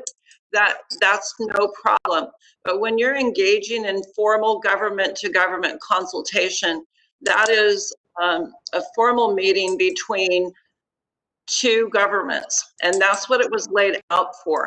So if you read Indian law, that is a principle of Indian law, and I think it's a little bit inappropriate to suggest that anything inappropriate is happening. I believe that the mayor and the city manager and the Councilman West report out each time from those government to government consultations to the rest of the council in executive session. And I would think that they have the highest integrity in reporting out. So any reference to backroom deals or anything like that is totally inappropriate. You referred to backroom deals. I did not. And I think the real spirit of the comments is to ensure transparency. And I personally feel that Jack and Eli and I, who attend these meetings, agree 100% that transparency is the key, and that we fully recognize that we have no decision-making power, and we don't intend to ever cross that line or even toe that line. So I thank you very much, like I said, Jackie, Robert, and Shirley for the presentation. Well received, and we look forward to partnering on this water and other projects in the future. So thank you again for your participation. Could I make a comment? Who is that? Richard Klumpus. Oh, Richard, okay. Yeah, I've been following this from the very beginning. There seems to be a change in tone, which to me is quite acknowledgeable.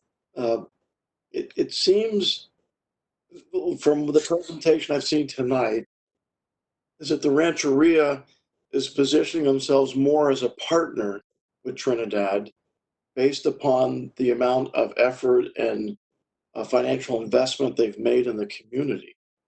So I look at this as a whole different attitude of how can you make it work? There's only a limited amount of water. There's only a limited amount of facilities to process it. The question is, what needs to be done to make it work? And that's really what I got out of this presentation tonight. It wasn't that Trinidad has the water and the Rancheria wants it. The question tonight to me was, there's been a partnership between the Rancheria and Trinidad City. Is there some other partnership that they can support, bless you, to make this work? And for me, that's a very different way of presenting the request. I just wanted to acknowledge that. That's it. Well summarized, Mr. Klumpus, well summarized.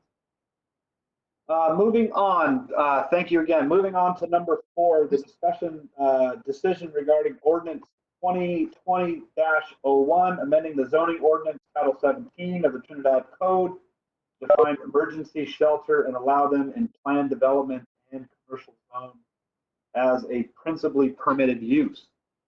I believe Trevor would want to weigh in on this one. Yeah, so this is actually, are you ready? Yes. This is actually related to the housing element. So this is one of these state laws that have been coming down the pipe. And in order, as part of the adoption of the housing element and the HCD's approval of the housing element, it was contingent on passing this ordinance. So these are the kind of steps that the city will be taking in implementing the policies of the housing element. Some of them are going to be smaller, some of them are going to be bigger. This is a pretty small one. So the state requires all jurisdictions to allow emergency shelters as a principally permitted use in at least one zone. The state defines emergency shelters. These are emergency homeless shelters with a maximum stay of 6 months.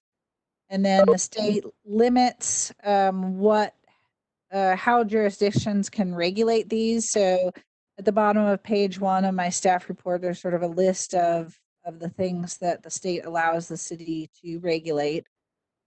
So what I did for this amendment is tried to keep it as simple as possible. We looked at the different zones. It seemed to make sense to allow them in the commercial zone. And then so I added a definition. So that is this, it's directly from the state code is the definition. So I've amended the ordinance to add a definition. And then the Planning Commission felt that the planned development zone might be more appropriate and offer more appropriate opportunities for this kind of temporary housing facility. But currently, all uses in the planned development zone require a use permit. Planned development zone tends to occur along Main Street and Trinity Street. So it's basically a mixed use zoning that allows both residential and commercial uses, but it does require a use permit for every use. And so just allowing them in the PD zone wouldn't meet the state requirements. So what I did is I added emergency shelters as an allowable use with a use permit to the PD zone. As part of that use, it specifies that those shelters have on-site management and not more than 10 beds. So those are two of the things that the city can regulate in terms of emergency shelters. And then if you go along, so I included the entire sections of each zone. So these amendments are in context. So you can see I've added emergency shelters as a principally permitted use in the commercial zone. And then finally, emergency shelters didn't fit well under any of the existing parking requirements. And so I also added a parking requirement for emergency shelters. The likelihood of an emergency shelter being located in Trinidad is pretty low since Trinidad's so far away from other kinds of services. And this doesn't require anybody to have one. It just provides the opportunity for one to be in Trinidad. Excellent. Any questions or comments for Trevor from the council? Tom? Very clear. Okay. You hear me? Yep. All right. So thank you for that summary. And my question is, these emergency shelters need to be in Can't hear you, Tom. Do these emergency structures need to be in a permanent structure, or could somebody put forth a kind of a request to do some tent mobile structures that are brought in? What's the limitation on what? As far as I know, it would have to be in a permanent type of structure. These do have to meet certain building codes, safety codes, licensing requirements, those sorts of things that are all done through the state. I don't think it really specifies. Not in ours. But it's not on the list of things that the city could regulate. One thing to keep in mind is that we still have the coastal development permit requirements. So if someone were going to propose a new structure, even if it were temporary, to allow an emergency shelter, that would have to go through the normal coastal development permit process and design review process. So the idea is probably the most likely these would be located in an existing building. And also this amendment will also have to go through the Coastal Commission before it goes into effect. Okay, thank you. Tonight's the first reading, right? I mean, so really this is our introduction to this amendment, right? Or this ordinance. That's correct. Normally second readings are on the consent agenda, but they don't have to. But for the second reading, there will be a resolution. I can't remember if it's 2 resolutions, but there'll be a resolution of approving it and then also submitting it to the Coastal Commission as well. Okay. Dwight, you had your hand up. Take yourself off mute, please. Thank you. All right. The question, again, Trevor, you mentioned that there's not likely because we don't have a lot of other services and we're such a small community. But in the event that it was determined by some agency, and I'm curious who that might be, that we really had to provide something, an emergency shelter, would the city be using eminent domain to basically find a house such as maybe where the massage parlor is in front of the wine shop on Trinity? We just say, okay, we're going to have to take that and put that into an emergency shelter. Is that what we would be doing? Well, so the state law doesn't require that. It doesn't require the city to do anything or provide anything except a zone where someone else could have one of these. So it wouldn't be the city running this. It would be someone choosing to use their space for an emergency shelter. And in other words, if I get an example, if, for example, one of the structures on Trinity Street should become available for leasing, and there happened to be an agency, a homeless agency, maybe the Betty Chin agency who wants to expand into Trinidad and make up 10 beds. The person who owned this particular structure was willing to sign a lease with the Betty Chin, and the two of them would come to the city and say, we have an agreement that we want an emergency shelter at this place and it's within the zone and so on. Basically, our code would allow that to happen. Is that correct? That's correct. Thank you. Any other thoughts, comments? Anyone? Oh, go ahead. I thought I heard someone weigh in. All right. Anyone from the public who wishes to weigh in on this? Go ahead, Steve. Yeah, no, I appreciate you having this discussion. And this COVID has really got us in a whole new arena with the pandemic, things we've never really even thought very much about before.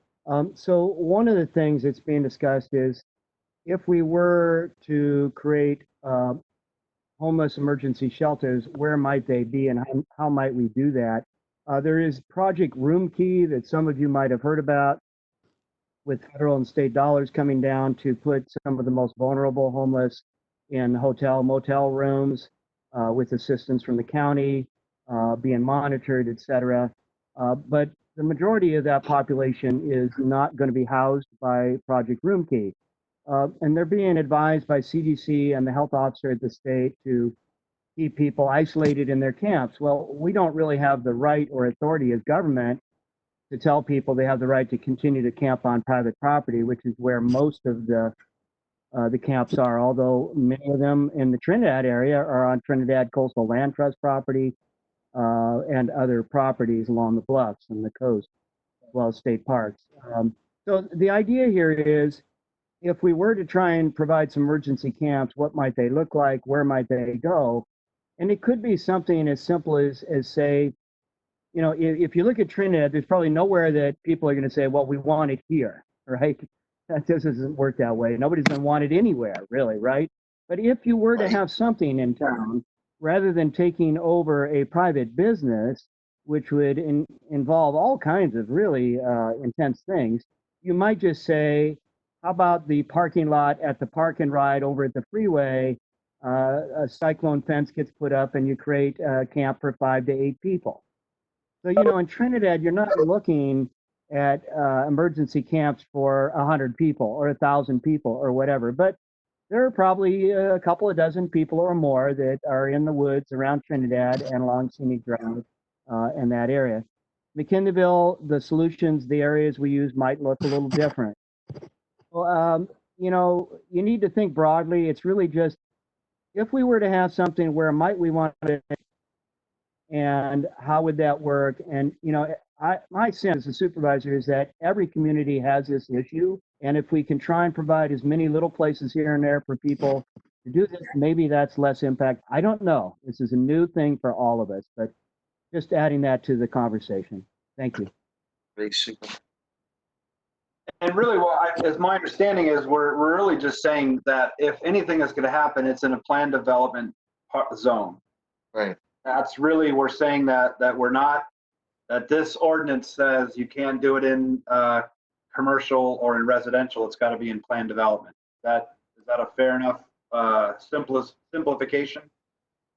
Let me clarify. Well, Actually, it's both in the commercial and planned development. So, because the planned development zone, everything requires a use permit, so it doesn't meet the state law.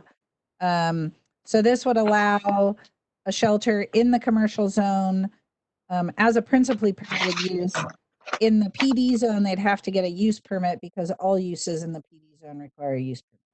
Okay, good enough. All right, any other comments from either the council or the public at this point? Dwight? Just a comment. As best I can determine, this is an enabling legislation, not a requirement to do anything right now. And it's just a philosophical point. This is very uncomfortable for almost all of us, but we have to not put our heads in the sand, and we need to recognize that homelessness and emergency shelter is an issue, and we are people who have a responsibility to address this issue. So I just want to mention that it's a problem. It makes everybody uncomfortable, but I think that this accommodating state law this is a good gesture, and I'm in favor. I'm prepared to make the motion to adopt this resolution. Any second to that motion? I'll second that. All those in favor? Aye. Aye. All right. Thank you very much for a well presented discussion item, Trevor. We are now moving to that makes sense. 5. Thank you, and I think I will sign off now. I don't think you need me for any of the other items. All right. Enjoy the long commute home. Thank you. You guys have a good night. Yeah, Josh, be safe. You too, Trevor. Thank you very much. All right, number 5 is, I don't know why we have feedback there. Okay. Discussing resolution. Regarding resolution 2020-05 declaring a local emergency due to the COVID-19 pandemic. Eli, I believe this is your topic, and I'm going to go on mute. So. Okay, yes. So this is a resolution by the City Council declaring a local emergency and authorizing myself as city manager to make any necessary operational, purchasing, and personnel decisions in relation to the COVID-19 pandemic. Most local entities have adopted some form of a local emergency. The way that it was done, for instance, in Arcata and Fortuna, was that it was an order by the city manager. I preferred to take this route, which was followed in Crescent City, where it's actually going to the council, authorizing me as city manager to do these decisions that relate to COVID-19.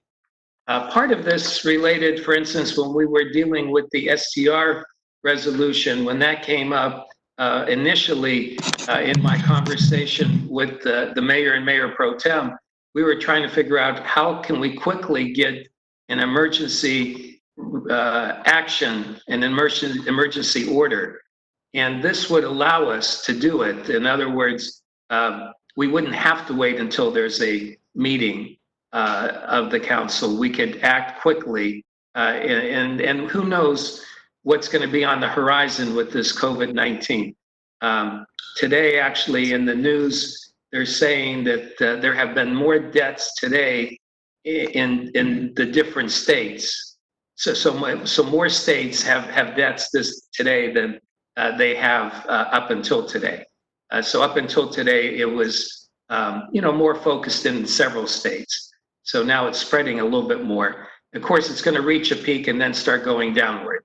But in either case, I just think it makes it wise to have this process in place. And as it says in the resolution, we'd be declaring a local emergency and delegating myself as city manager to make all necessary decisions and take necessary actions without approval of the council in order to protect employees, city residents and visitors, public utility customers, specifically including but not limited to purchasing goods, contracting for services, personnel policies, operational policies, and procedures. As you could tell from my staff report when we started the meeting, I indicated that there's been approximately 11 different actions that I have been involved in trying to deal with this COVID-19 pandemic. So that's at least that's my point here. If there's any questions, I'll entertain them. Questions for Eli? I have one question. You know, there's a funding issue with this. Is that right? Or now funds are available because of this emergency? Well, this also allows us to apply for funds. And currently, the federal government has given the 2 trillion. So 2 trillion they've approved, but does not include local government. However, now they're talking about doing 250 billion more for small business, and the Democrats are requesting an additional 250 billion, which would be used for employees and used for local government. So then we would be applying for those funds that could help us because, as Gabe and I were talking before, and he'll be presenting with the sales tax, but all the cities, and I was talking yesterday with the city manager from Ferndale, talking about the hit that all the cities are taking on TOT tax and taking on sales tax. So as a result, this would be helpful to be able to apply for some of this grant funds. And then plus react to whatever emergencies are necessary so that we are protecting our residents and in the best interest of the community.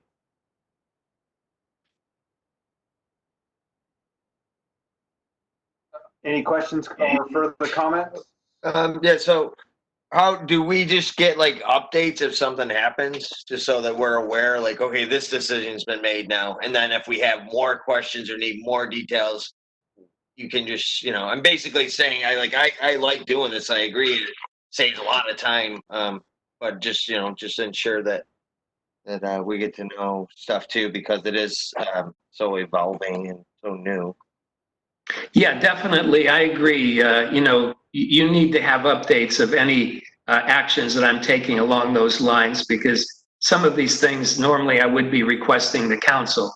Right. So as a result, you need to know that. Like I had noted before, I'm happy to share, all the things that we're trying to do, even though we're a small city, just to be responsive to the needs that are necessary to try to keep the public safe in our city. White? Would it be inappropriate to do something like in line 2 at the end of the resolution, where we simply said the city manager will report to the city council within 24 hours on these measures. Personally, I think that would be fine. Just a simple sentence right at the end of the word procedures. That's a nice suggestion. Thank you, David, for putting it in my head. Any thoughts or comments from the public? We're down to a skeleton crew here of 16, so feel free to unmute yourself if you need to or wish to speak. Mayor, this is Sherry Provalt. Can you hear me okay? Yes, we can. Thank you for having a meeting virtually. I know that we all would want to be there to have great conversations about the important topics tonight. But I appreciate all of you reaching out to the community on these important situations and events that we're having ourselves in today. As a council member of the York Tribe, we declared an emergency about a month ago, recognizing that this is really an effect on all of our communities, our schools, our families, our businesses, etc. So I applaud the city to take this step forward. I do think that having some kind of check-in with your city manager to the accounts to council is really important. Costs can go extremely high, and I really would suggest that a tracking mechanism of financial costs and time, so that you have something set up that when the dollars do come down, you can easily have something set up to be able to apply those dollars. So thank you. I ask Sherry a question. Sure. Do you have, in your emergency resolution, did you guys include a dollar figure or? We did not do anything about the city manager. In fact, we just declared an emergency. And we actually meet probably every other night, about 8 o'clock at night. The chairman calls a council meeting just to give updates. We have a daily report by our emergency office, our command center, and our where they're called the anyway, the incident command center, and they give us an update either daily or every other day with the council. And then so we're in a position to be able to give direction as needed. Thank you. Any other comments, or thank you for those comments, Sherry, with the direct experience from the Yurok tribe. Any other direction for Eli in adding to this resolution or modifying? Being none, do we have a motion? I move to approve. All right, I'll second that. I was gonna read it, but Yeah, let's read the motion. I like to read. Yeah. You want to read it? Well, usually when I make the motion for a resolution, I do because I just like that. The major thing is number 2 is amended. Yeah, with the amendment that Dwight suggested. So all those in favor? Aye. Aye. All those opposed? All right. Passes unanimously. Thank you for that. Number 6, discussion decision regarding resolution 2020-06, adoption of the county shelter-in-place order as it relates to the city's short-term rental moratorium. Eli, can you give us a brief explanation of this agenda item? Yes. So this agenda item is taking the health order of the health officer for the county and making sure that it's applicable within the city limits. Because although we're part of Humboldt County, we're an incorporated area.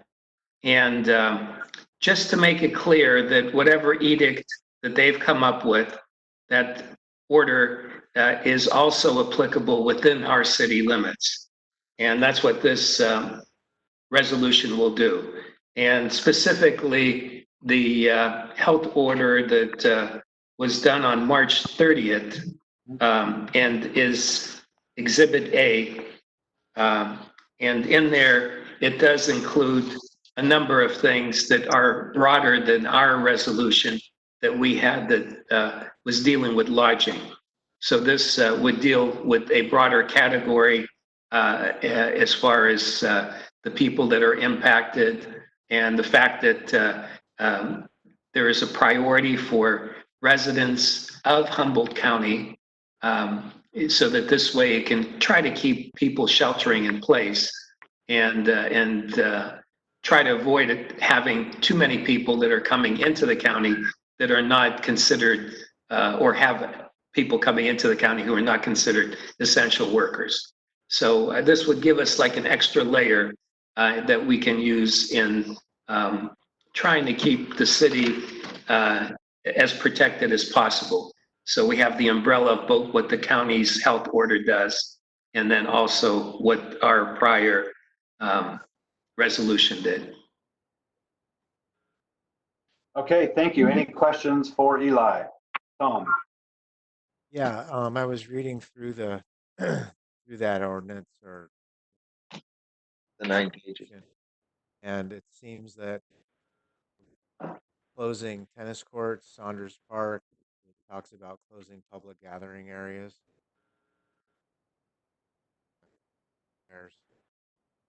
Does this supersede everything that we have done? Okay. Can you repeat that, Tom? We only heard every other word.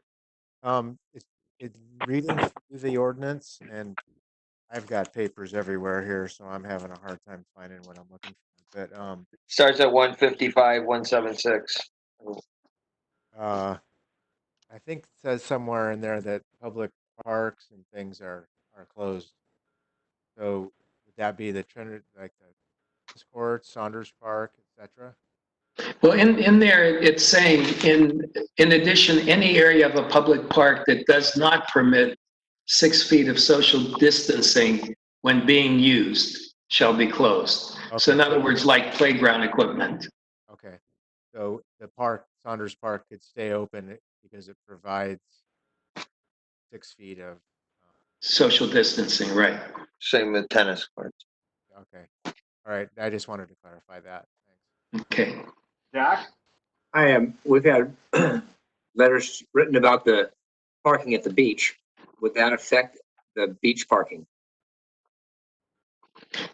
Yeah, it gives us an extra layer in trying to make sure that the beach parking is working properly. And then we can also be in consultation with the state because it is a state beach there. And, we want to make sure that, and then of course there's the harbor. So we want to make sure that, and the Trinidad Head too. So we just want to make sure that we're following sufficient guidelines to keep people safe. But on the other hand, it's really important that the public, as long as they're exercising social distancing, have an opportunity to be outdoors because they said that helps with the health of the public because it's very important that if someone succumbs to or at least is exposed to the COVID-19 virus, you need to be as healthy as possible. And certainly outdoor activities can help contribute to being as healthy as possible. And they're encouraging people not to just stay in their homes. I'd like to continue with that. Just we had, when you look down there, people are parking. They're not parallel. They're parking horizontally, or they're parking right next to each other. So I would think that would be something that we would want to find a way to stop somehow. Right. It might end up taking where we would get some of those A signs. Yeah, codes and or those A-frame that Caltrans would use like along highways and put those like in every other spot so that it forces people to park separate from each other. Dwight? Yeah, I note that there is a sign requesting that people park leaving a space in between cars. But that sign is after people have already parked their car and they start going onto the beach, they see that. So we need to have that sign in a little bit, maybe even 2 or 3 of those across where the cars have to drive through a little narrow entrance and read first. The other thing is, since this is a state beach and the state has state cops, state park cops, maybe from time to time, they might help with the enforcement of it. Okay, good idea. Yeah, I found what I was looking for. It says, about the social distancing, but then it's on page 150 of 156 in the packet Tom, online. move your mic a little bit closer to your mouth. I'm almost eating it. How's that? That's much better. Much better. All right. So on page 150 of the packet, it talks about in public parks, all play structures, equipment, courts, basketball, tennis, volleyball, picnic tables, gazebos, or other similar communal structures, facilities shall be closed. That's what I had read before. I understood about the social distancing and the walking, running, and all that stuff. Seems like there's a directive to also close those things. Yeah, we'll see if you read, so they're saying those structures or facilities shall be closed. So if you read B and C together, if you do have like those structures, in other words, to close off the picnic tables, close off the play structures where, kids won't be able to use that play area. And now if the whole park is a play structure, then you close the whole park. But if it's just like a larger park and then there's one small play structure or a few tables, yeah, close off whatever is going to violate the 6 feet of social distancing. Yeah, see, the way I read that is that those other things are closed, and then if there are any other parts of the park that do not permit 6 feet, those are also closed. So if it does not permit 6 feet, yeah. If it doesn't permit 6 feet, but if it does permit 6 feet, then it can be open. Yeah. Okay, I interpret it. Yeah.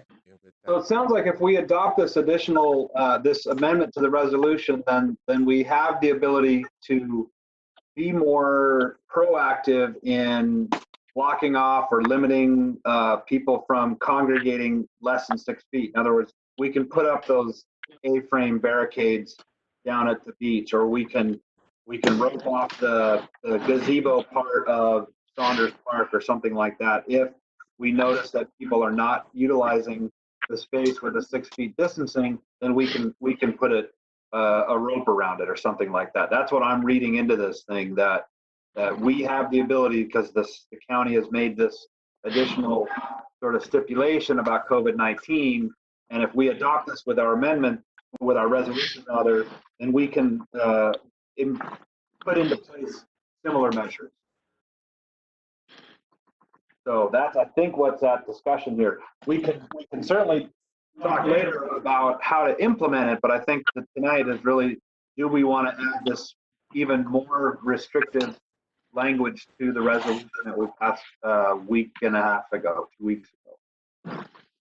I move that we adopt. Oh, wait, Tom, we need public comment. Oh, that's right. Who do we have? Public comment. Public comment? Yeah, right. Anyone from the public wish to weigh in on that? Here's the public right here out walking on the starry night. You guys are all in front of a computer. Can you hear me? Yeah, we can hear you, Dorothy. Yep. Sunday I did my walk down to the dock and back. There were 36 cars parked in the west side of the parking lot at the bottom of the hill. Yes, it was a gorgeous day. They certainly were not 6 feet apart. So 36, and then as I walked up the hill, I passed 3 more going down. So I'm assuming this is not including the restaurant parking. This was completely separate. Today, as I walked and stopped at the lighthouse, we could see many people down on Old Home Beach. You could just see them walking. I probably saw 5 to 8 people down there just from what I could see. And I thought, wonder how they got down there. I'd love to walk down there, but the trail's closed. So the bottom line again is enforcement. So it's hard to say what you guys think we should do when you can't make anybody do it. So, and when I came back up the hill on Sunday to go back to the house, the sheriff was sitting right here at the city manager's office with 36 cars at the beach, and I know there's nothing he could do at that point, but just so you know, I don't know how you're going to enforce it. That's all I have to say.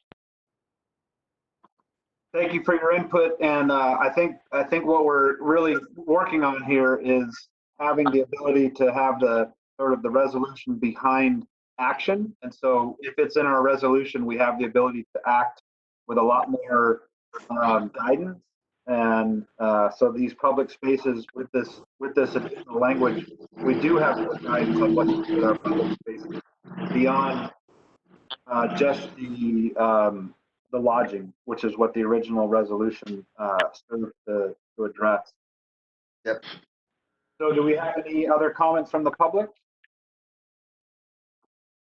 All right, back to City Council. Do we have a motion at this point? I'd like to make a motion that we adopt the resolution, Trinidad recognizing the applicable orders of the health officer of Humboldt County within the city limits of the city of Trinidad. Second. And we have a second. All those in favor? Aye. All right, thank you very much for that. All right. Our final discussion decision item is regarding 2020 sales tax collection and calendar update. Adams, go ahead. This is Gabe.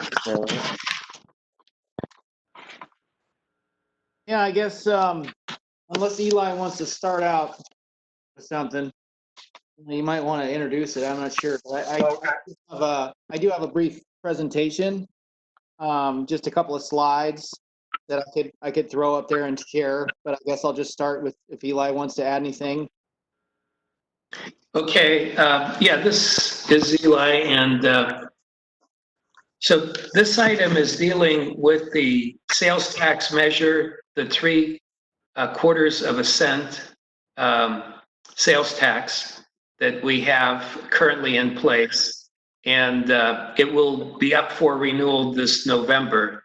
And the intent is to go through this process. The slides that Gabe has prepared will help, further educate us on where we stand and the need for having this sales tax in place because of the fact, even under normal circumstances, it's useful because we are a small community, the third smallest city in the state of California. And we do have a lot of visitors, which means that they're actually helping spend a lot of the sales tax dollars that are benefiting our community.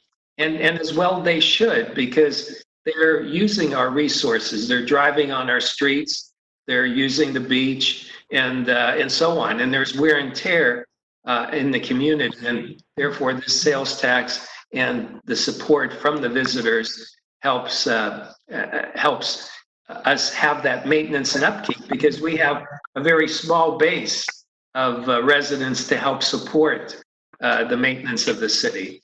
And then on top of that, with COVID-19, we're going to be facing a reduction in total sales tax and a reduction in total TOT.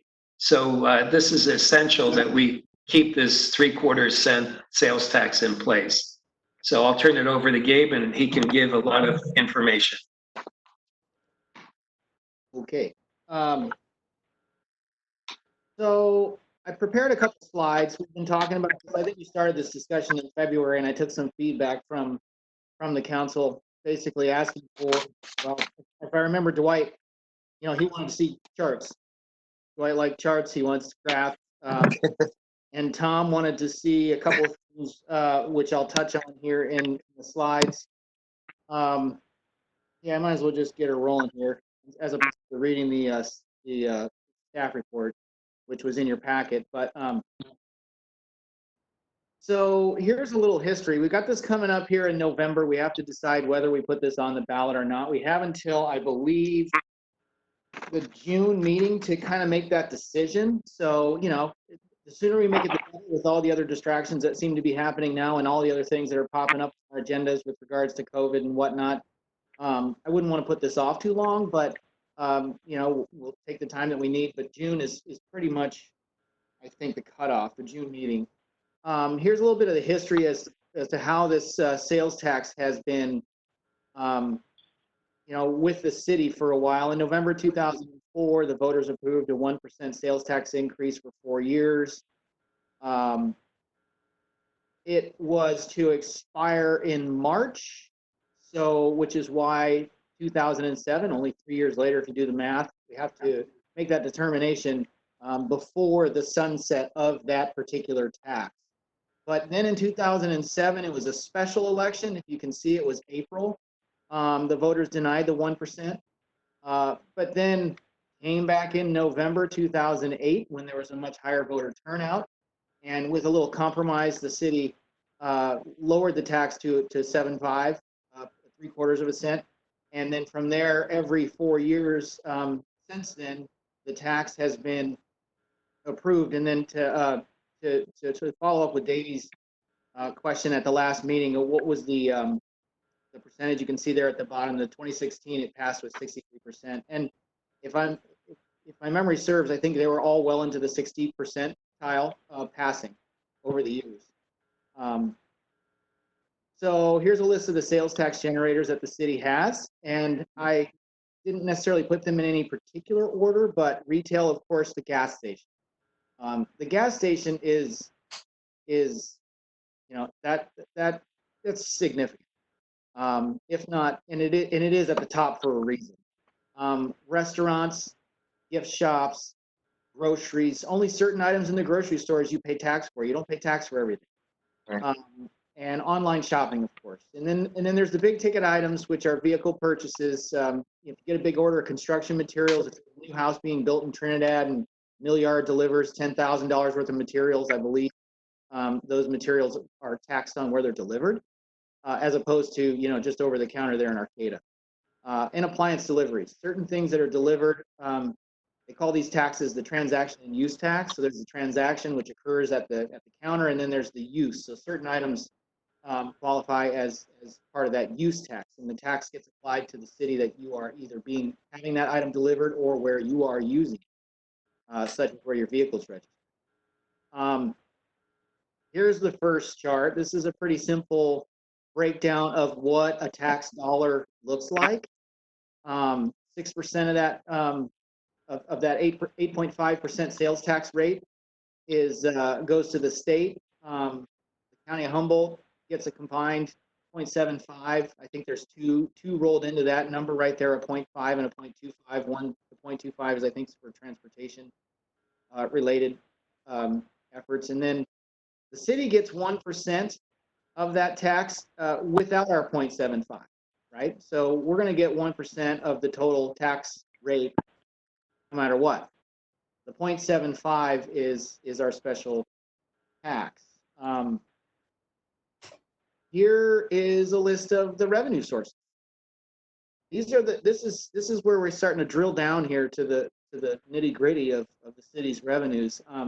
You can see, and I did put these in order, at least the top four. You can see how impressive though that's 0.75 is and what it means to the city. It's ridiculous. It's neck and neck with the 1%. So you'll see this is from 2019, what we've expected. That's going to probably be a little bit less. But I took these numbers from last year's audit. So this is kind of what we received last year. That sales tax at 0.75 is neck and neck with the 1%. And then the occupancy tax, property tax, 108,000. So, when I first started here, property tax was at the top of the list, and it didn't have any competition. The sales tax was okay, but I think with the advent of online shopping and things, that kept a lot of tax dollars in Trinidad. And vehicle licensing, licenses, permits, Measure Z, which, is not a guarantee. And then rents and franchise fees, that's PG&E, that's sudden link fees, various rents, cell tower on Trinidad Head. And then interest, which, if we kind of fast forward this conversation to this coming May, we're going to look at these numbers in anticipation of next year, and things are going to be a little tweaked. So this was the revenue sources for 2019, $802,000. Here we go. Now, looking at it as a piece of pie, you can really see the significance. I don't know, what is that, about Yeah, right. almost 40% maybe of the pie, or maybe a little more than 30% actually, are these three: the sales tax 1%, the sales tax 7.5, and the occupancy tax at 18% of the revenue, each equally. So Trinidad obviously is the lion's share of its revenue source comes from, and I think this is, I don't think it's really debatable. A lot of it comes from the visitors, and a significant part of the sales tax, a big chunk of the sales tax, comes from the gas station. Let's see. So here are the numbers. I think Councilmember Miller asked to see some comparisons from the 1% to the 0.75, and I went back to 2012 because I could.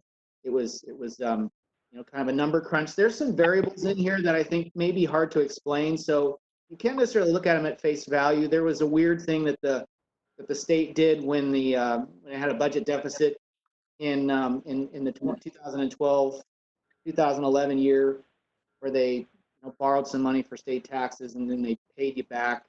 Called it this triple flip. It's kind of a little more complicated than we want to get into now, which is why you see a difference between 2012's 1% and 0.75, and then it kind of the scale starts to balance back out in 2016 when the triple flip ended and the money started coming in equally. But you can kind of get a sense here how this works. 2008 was another anomaly. There was an audit by the state, the triple flip, back in 2012, and they actually found, as you can see with 2012, it's $80,000. Seems kind of low. So they ended up, those 3 years, 2012, 13, and 14, they did an audit and they kicked some of that money back, and it ended up falling in our hands in 2018, which makes 2018 look a little high. But as you can see, those numbers, if you take an average, it's about $133,000 a year in additional tax. So with that, here's just a quick comparison. Just the two revenue sources side by side, and as they've increased a little bit here and there over the year. But you take one of those out, that's going to be a pretty significant hit to the city. And yeah, so those were just the quick couple of charts I have, and I don't know if I can leave these up or if you want me to take this down so we can have a discussion, a little more of a discussion. Can I go back and get a question, one or two questions on a previous chart? Go for it. Okay, back about 3 steps. One more. Yeah. Okay. No, right. Back up. Right there. So I'm kind of fascinated. It seems to me that 0.75% is about 0.75%, and yet I can't figure out why the sales tax 0.75% isn't 0.75 of 148. That's kind of a fascinating little thing to. Maybe it has to do with this. The uses part is what it is. Well, but sales tax is sales tax, isn't it? Yeah. There's a. I think from what I understand about it's beside me too. But there was different fees that are taken out for the 1%. Yeah. Okay. The rules are different. The rules are different because it has something to do with officially it's 1%, but maybe it's not really. Yeah. There's fees. There's little transportation, administrative fees that go down the line as tax dollars enter into the city's budget. Okay, thank you. I don't want to quibble with the numbers. It's just mildly confusing at that point. It is. Yeah. I kind of struggle with that too, but 0.75, the bottom line is that nobody gets a piece of that except for the Board of Equalization, who charges an administrative fee, which ends up being about $1,300 a year. Okay, I got 2 questions on this page right here. Number one is the rent franchise fees of 64 grand. Because of the cell tower, soon that will be a lot less. Is that correct? Well, this year it's going to be a lot more, but when it's over, it'll be gone. Yes. A lot less. Yeah. Okay. And the total, I'm fascinated because the total of 802 is our expenditures are around 650, aren't they? Yeah, just those are the general fund expenditures. And then, of course, the Measure Z was added into this budget here. So we balanced our budget, but we did get a little kickback from the Measure Z 75,000. Okay, so what we're adding is not really commensurate, and we're not apples and oranges in here. Thank you. Yeah, I took this numbers from the audit directly, and then in the staff report, I pretty much just touched on the general fund revenues themselves. So Okay. yeah, I apologize for that. I was trying to just keep the audit consistent with our numbers. But you're right. I mean, 652,000 was the amount we spend this year on just the general fund funds alone. Police, fire, public works. Well, if this chart here were presented to the public right now, the public says, hell, you don't need a sales tax because you only got 650 expenditures and you got 802 coming in. Drop 150 off, you're fine. Right. So, It's a reach squeak.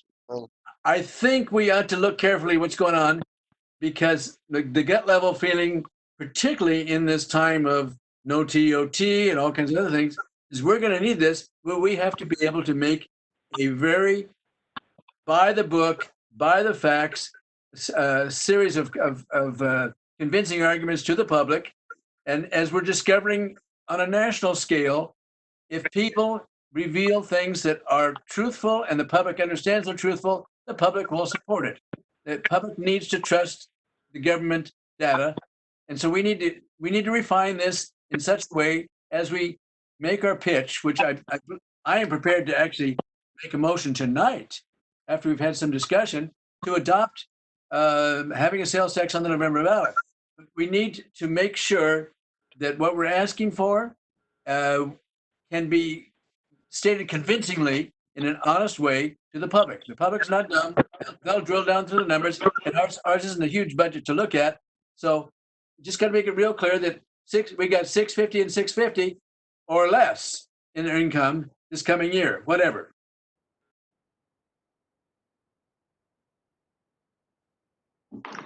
This is Eli. Do you want me to make a couple comments right there? Yes, please. Okay. So just so you're aware, as far as the big picture here, so number one, the sales tax itself, the 1%, even irregardless of the 0.75. Yeah, so back to that other slide. So that 1% itself is going to be drastically lower because of the COVID-19. Right. It's always Okay. coming in. Yeah. Do you want to go back to that prior slide, Gabe? All right, sure, yeah. Okay. So the second thing, of course, is the occupancy tax, 140. That's going to be lower because right now we don't have any short-term rentals. Then when you move down to the Measure Z, last year we didn't get the Measure Z funds. We did apply for it for this year, but there's no guarantee. If they have an officer available, we'll get funds. If they don't, we won't get funds. And then the other one right below it, the rent and franchise fees, as was mentioned, this year, the plan is that the cell tower on Trinidad Head will be going away. And that currently is generating in the neighborhood of about $5,500 per month at the moment. So if you take that 55, so that's time 12, 11. About that. So it's about 66. Actually, for this year, that by itself is generating 66,000. So once that's gone, that number's so yeah. When you take all these numbers, we're definitely going to be below, the 650 of expenses.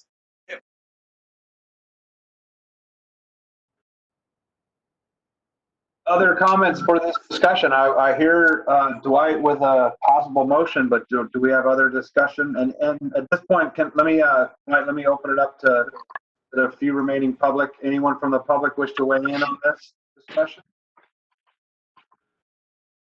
Thank you, Mayor. This is Sherry Provault.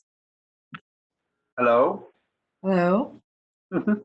2 points I wanted to suggest is that I really appreciate Gabe's history of that revenue that has come in. I think you are preparing for the revenue decreasing this next summer. And keeping track of that is going to be crucial because there might be opportunities to apply for lost revenue with the federal government as new bills and legislation comes down. So keep that in mind because that is an opportunity to gain some of that funding back that is essential for city operations.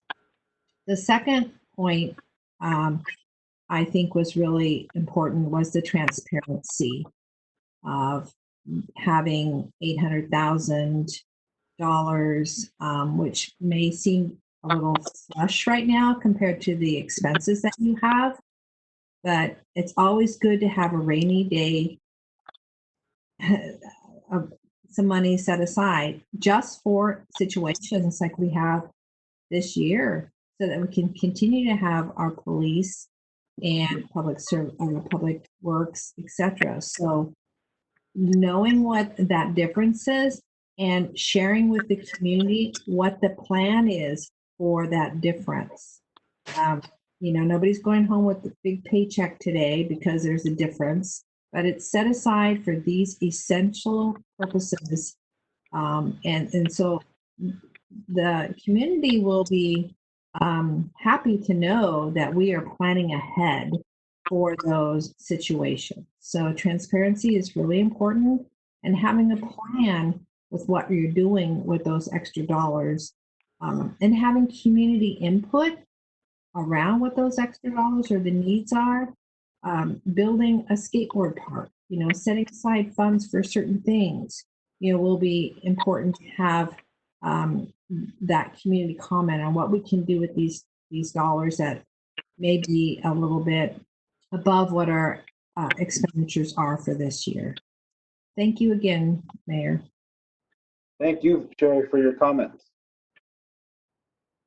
Anyone else from the public wish to weigh in on this discussion regarding the 0.75% tax? Yes. Hello, Mayor and council members. Can you hear me? Yes. Yes. Hello? Yes. We Yeah. can hear you, Okay, great. Yeah, this is Steve Madrone, supervisor. Good discussion. I'm thinking that the difference, Dwight, in the math, go back to that last slide. Yeah. The difference in the math there between 1% and 0.75%. And I have to say that Dwight was one of my math teachers. So I'm just, fair disclosure here. Right. I think the difference there is that the 1% is sales tax within the city limits of Trinidad, I believe, and the 0.75% is a tax within the 95570 zip code area. So 0.75% of a larger area is going to create more money than 1% of a smaller area. That may be the math difference. Tell me, Professor, how'd I do on that one? Well, that's reasonable. Logical. But the only comment I have is I am told that anybody outside of city limits who does not want to pay that tax simply petitions and doesn't have to. I think those are accidental payments with people not realizing that they don't need to. So you may taxation representation. Well, taxation because of ignorance of what they could have done. So I think your analysis was probably correct that a lot of people outside are paying, but yeah, I know that I never petitioned otherwise, and I kind of knew that, but I forgot all about it. I doubt hardly anybody's petitioning otherwise. But who knows? If you buy a car, it's certainly worth it, right? In terms of that increase 0.75. Anyway, Professor, I think that might be what's on that. But the other comment I wanted to make was that we voted on the Measure Z funding today, and I'm sorry to say that your 75,000 did not make the list. So yeah, you're right. There are a lot of cuts that are going to happen in this revenue stream. I think we were able to fund down through proposals ranked through number 6 or 7, and the Trinidad item was number 11. So it does not look likely to be funded by Measure Z, unfortunately. We had quite a discussion today on that.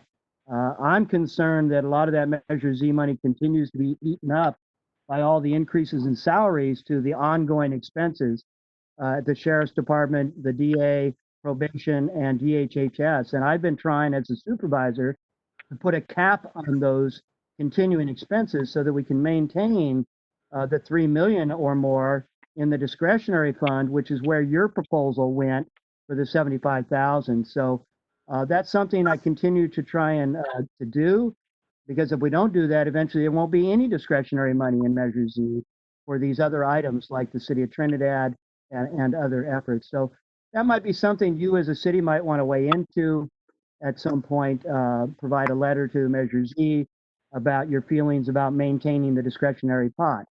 So that's that piece. And then what I'll say is it seems to me that the theme tonight is drought. We talked about drought planning for water, and now I think what you're looking at here is drought planning for funding for, you need a drought budget. You need a budget that says if we're shut down due to COVID-19, if we're going to get less sales tax, less rent, franchise fees, no Measure Z, what are we looking at here? So I think that's what you're looking at is a drought budget. But the other thing I wanted to say is that the other thing that can seriously impact these revenues, in particular sales tax, as Gabe pointed out, your gas station is your primary, number one, sales tax generator. And, we just got off a discussion about where to provide water. And if you provide water to those ongoing businesses that have existed for 30, 40, 50, 60 years on Patrick's Point Drive, Area C, and you were to annex and provide water there because, if we do more water storage, better treatment, and we have water to share, if you annex that, that creates an improved tax base for the city. So that approach benefits the city tremendously. If you were to provide the water to the hotel and they do their full master plan, including the gas station, the mini mart, and the rest of it, guess what happens to your sales tax revenues, right? So when you're thinking about water, there are a lot more things to think about, right, on impacts to the city's budget and other things. And I'm not saying you shouldn't share water. And again, the Rancheria has been a great partner on many ways. And as a representative of everybody in the county, I frankly wish I could be right 100% behind supporting development for them over there. And if they were doing the 2-story motel like they rolled out 12 years ago at the Charette, a rustic 2-story motel, we probably could work it out and find the water and work together as neighbors. But when you start proposing something that's unsustainable, it's too big, and could significantly draw revenues away from the city, wow, now we're talking about a lot bigger issues that makes it definitely more difficult for me in terms of what I'm willing to support or not support. So I just wanted to help draw those lines between things for you because a lot to consider, and appreciate the time to talk. Thank you. Thanks, Steve. Thank you, Steve. Mr. Miller. Yeah, I'd like to see this particular page reworked with what are the likely revenues going to look like 2020 and 2021. Obviously, this is part of our budget planning story too, Eli. But what we actually present to the public in August or so needs to be a very serious change of this particular thing, because I don't think this is realistic in what we're expecting. We're asking for a sales tax for the expected expenses coming up. And the other thing is we might even have to consider going to the well, if you wish, and asking for a full 1%, as was the initial 1% tax back in 2004. The reason that went down in defeat, I am told, after severe conversation with a number of people, is that there was a promise made for that very first sales tax. Oh, it's going to sunset after 4 years. And then when the council came back and said, oh, we'd like to do it again, there was a lot of bitterness because they said, you promised. I don't think we ought to be in a position of promising a sunset. We're simply going to say the state law requires us to renew it every 4 years, but here's what we need to come back to the voters every 4 years and state the circumstances. So don't raise expectations that it's going to disappear. There was some bitter people that just voted emotionally saying, you promise I'm putting against the tax. But we might consider going to a 1%. I'd like to make a motion to go forward, but do we have to state the amount at this moment? So I'll just add a couple things about the process and the format. So I don't know where you guys are sitting, but where I sit here every day, I don't see any decrease in interest in people's appetite for city government. So that said, you know, I guess we'll have, if you decide that there's if you decide against this for some reason, then yeah, the budgeting is going to be hard.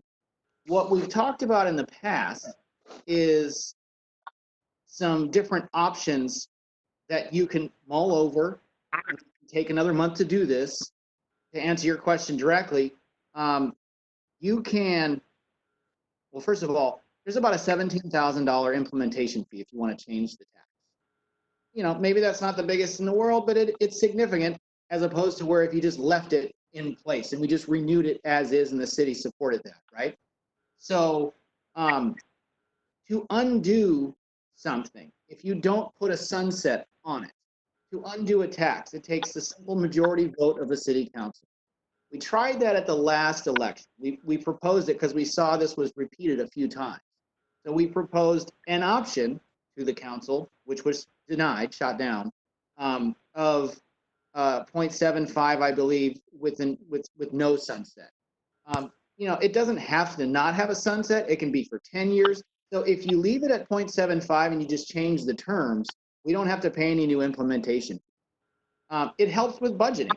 I mean, to be honest with you, it helps us. I mean, like right now, if we wanted to talk about having our own police department, forget about it. You wouldn't be able to talk about it until maybe next year, if you found out that the sales tax, not that we're talking about that, but just some bigger picture things for the city. You can't even think about it until you know for what your sales tax is going to end up being. So that was an advantage for that particular discussion, you know, to possibly not have a sunset or to make it 10 years. But if it's left at 0.75, then there won't be an implementation fee. But of course, like you said, you could change it to anything. You could do 1% for 5 years. There would just be an implementation. You got all the options on the table. You can pretty much rethink it through however you need to for the next what is it, April, May? 2 months. May, and continue the discussion at May, second meeting in April, whatever you like. Yeah, but I'd like to table this till at least till our next meeting coming up, but we can, because of just what you just said, how you changed it, Dwight, and how you just explained it, Gabe. All right, so what I'm hearing is an interest in perhaps tabling this till May with the intent of maybe having scenario one with a 0.75 and 4 years, no change, just change the term, and maybe a 1%, change the percentage and change the term, and just to see what that looks like and try to get a sense of what people's reactions to that would be. I really appreciate Ms. Provost's comment about making sure that we let the folks know who are going to be voting on this. If we bring in $147,000, where's it going to go? What's the city intend to do with that?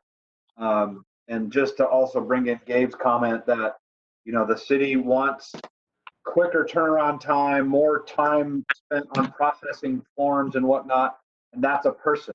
That's staff time and the costs, and so things like that, where we can really intentionally connect the dots. And I can already see the 2020 sources of revenue being roughly $140,000 less just for Measure Z and the franchise fees. And so to say, we know that these funds, at least for fall 20 or for 2020, fiscal year 20, we know that these fees aren't coming in. And are we willing to give up $140,000 worth of city business in addition to those fees that are lost, right? So why don't we move this till our May meeting with a couple more different scenarios, and that way we can and hopefully we can be in the town hall face to face where we can yell at each other old school like we used to. The good old days. The good old days when we get to yell at each other. Yeah. Oh, yeah. No, we don't. Mr. Miller? Yeah, I concur to moving it to May. And of course, ideally, we're getting into a deeper discussion of budget because that's exactly where this issue is. So Absolutely. we'll have more budget information, specifically how COVID has hit us. And we might then understand that we do need to go to a 1% and kick in the extra $18,000. Maybe it's 1% for 10 years to get ourselves out of the hole or something. That kind of computation, we need more data. So let's look at May. And federal legislation. Yeah. Thank you. Any other comments from the council on direction for this last agenda item? Eli, do you want to weigh in on anything? No, it's, I think that makes sense. The only thing I was going to ask initially was when you said the next meeting, whether you meant the April 28th meeting or the May meeting. But I think it makes sense to wait till May. And this way we'll have a little better idea of how everything's shaping up. Yeah, I agree. Yep. All right. With that. Wait, Steve, do we want to get public comment? I asked for public comment earlier, but does anyone else want to weigh in? Oh, I didn't hear it. Okay. Can I make a quick comment? Yes. At the end of the sales tax discussion, just a final comment that I have been very pleased with how this process has gone. Given that nobody knows what they're doing, it's gone quite well. You got to give Gabe a heck of a job. We're not knowing what he's doing, but I don't know if that was a compliment or a yeah. I know, like what? Okay. Way to go, Gabe, for not knowing what you're doing. But doing it well. No, I think we learned some things about muting and unmuting and bringing in people, but there were a lot of people who were called in and who were really limited of what they could do. So I'm hoping that by May we're able to meet in person, and I think this kind of discussion is really helpful to meet in person, as are the other things that we started with tonight. So with that, do we have any future agenda items to discuss? Are we talking the 28th or the May meeting? I think they're both on the table. I would like the future agenda item, like maybe like an investigative thing to report back. I had serious troubles with the intermediate situation. Now we have, and I did some, and I'm not sure how much it cost us. I think investigating suite include a lot of stuff like a calendar and archiving and all kinds of maybe bonus things we don't get with precision intermedia. Might be worth investigating and coming back with some figures because we're going to be looking at our budget for next year. Tom, could you replay that? I think you're saying we need to look at our IT.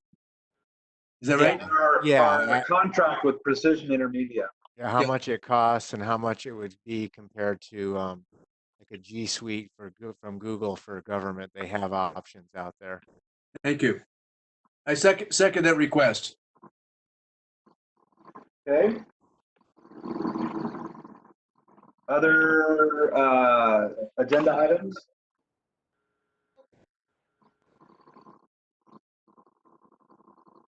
All right.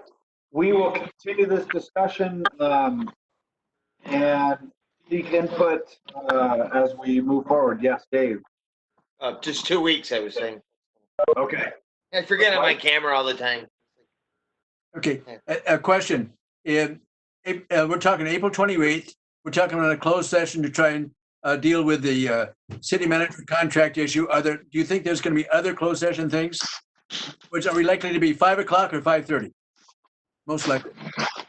Let's go with 5 o'clock just to be safe. Okay, and change it to 5:30 if we find it's light. Okay. Yeah. Okay. And I wanna approve some expenditure to get Tom a nice headset so we can hear what he says. I think it's WebEx. When I do this with my class, they have no trouble hearing me on the setup, but maybe it's not. Yeah. I think it's the All right, well, we'll find something for you then. All right. That's All right, with that, I think I can adjourn the meeting. Thank you very much, Paul. Thank you. All right, guys. Bye. Thank Good you. night. You too. Thanks. Thank you for Sherry and Patty and all the people who stayed. Yeah, way to go, sticking it out. Thanks, everyone.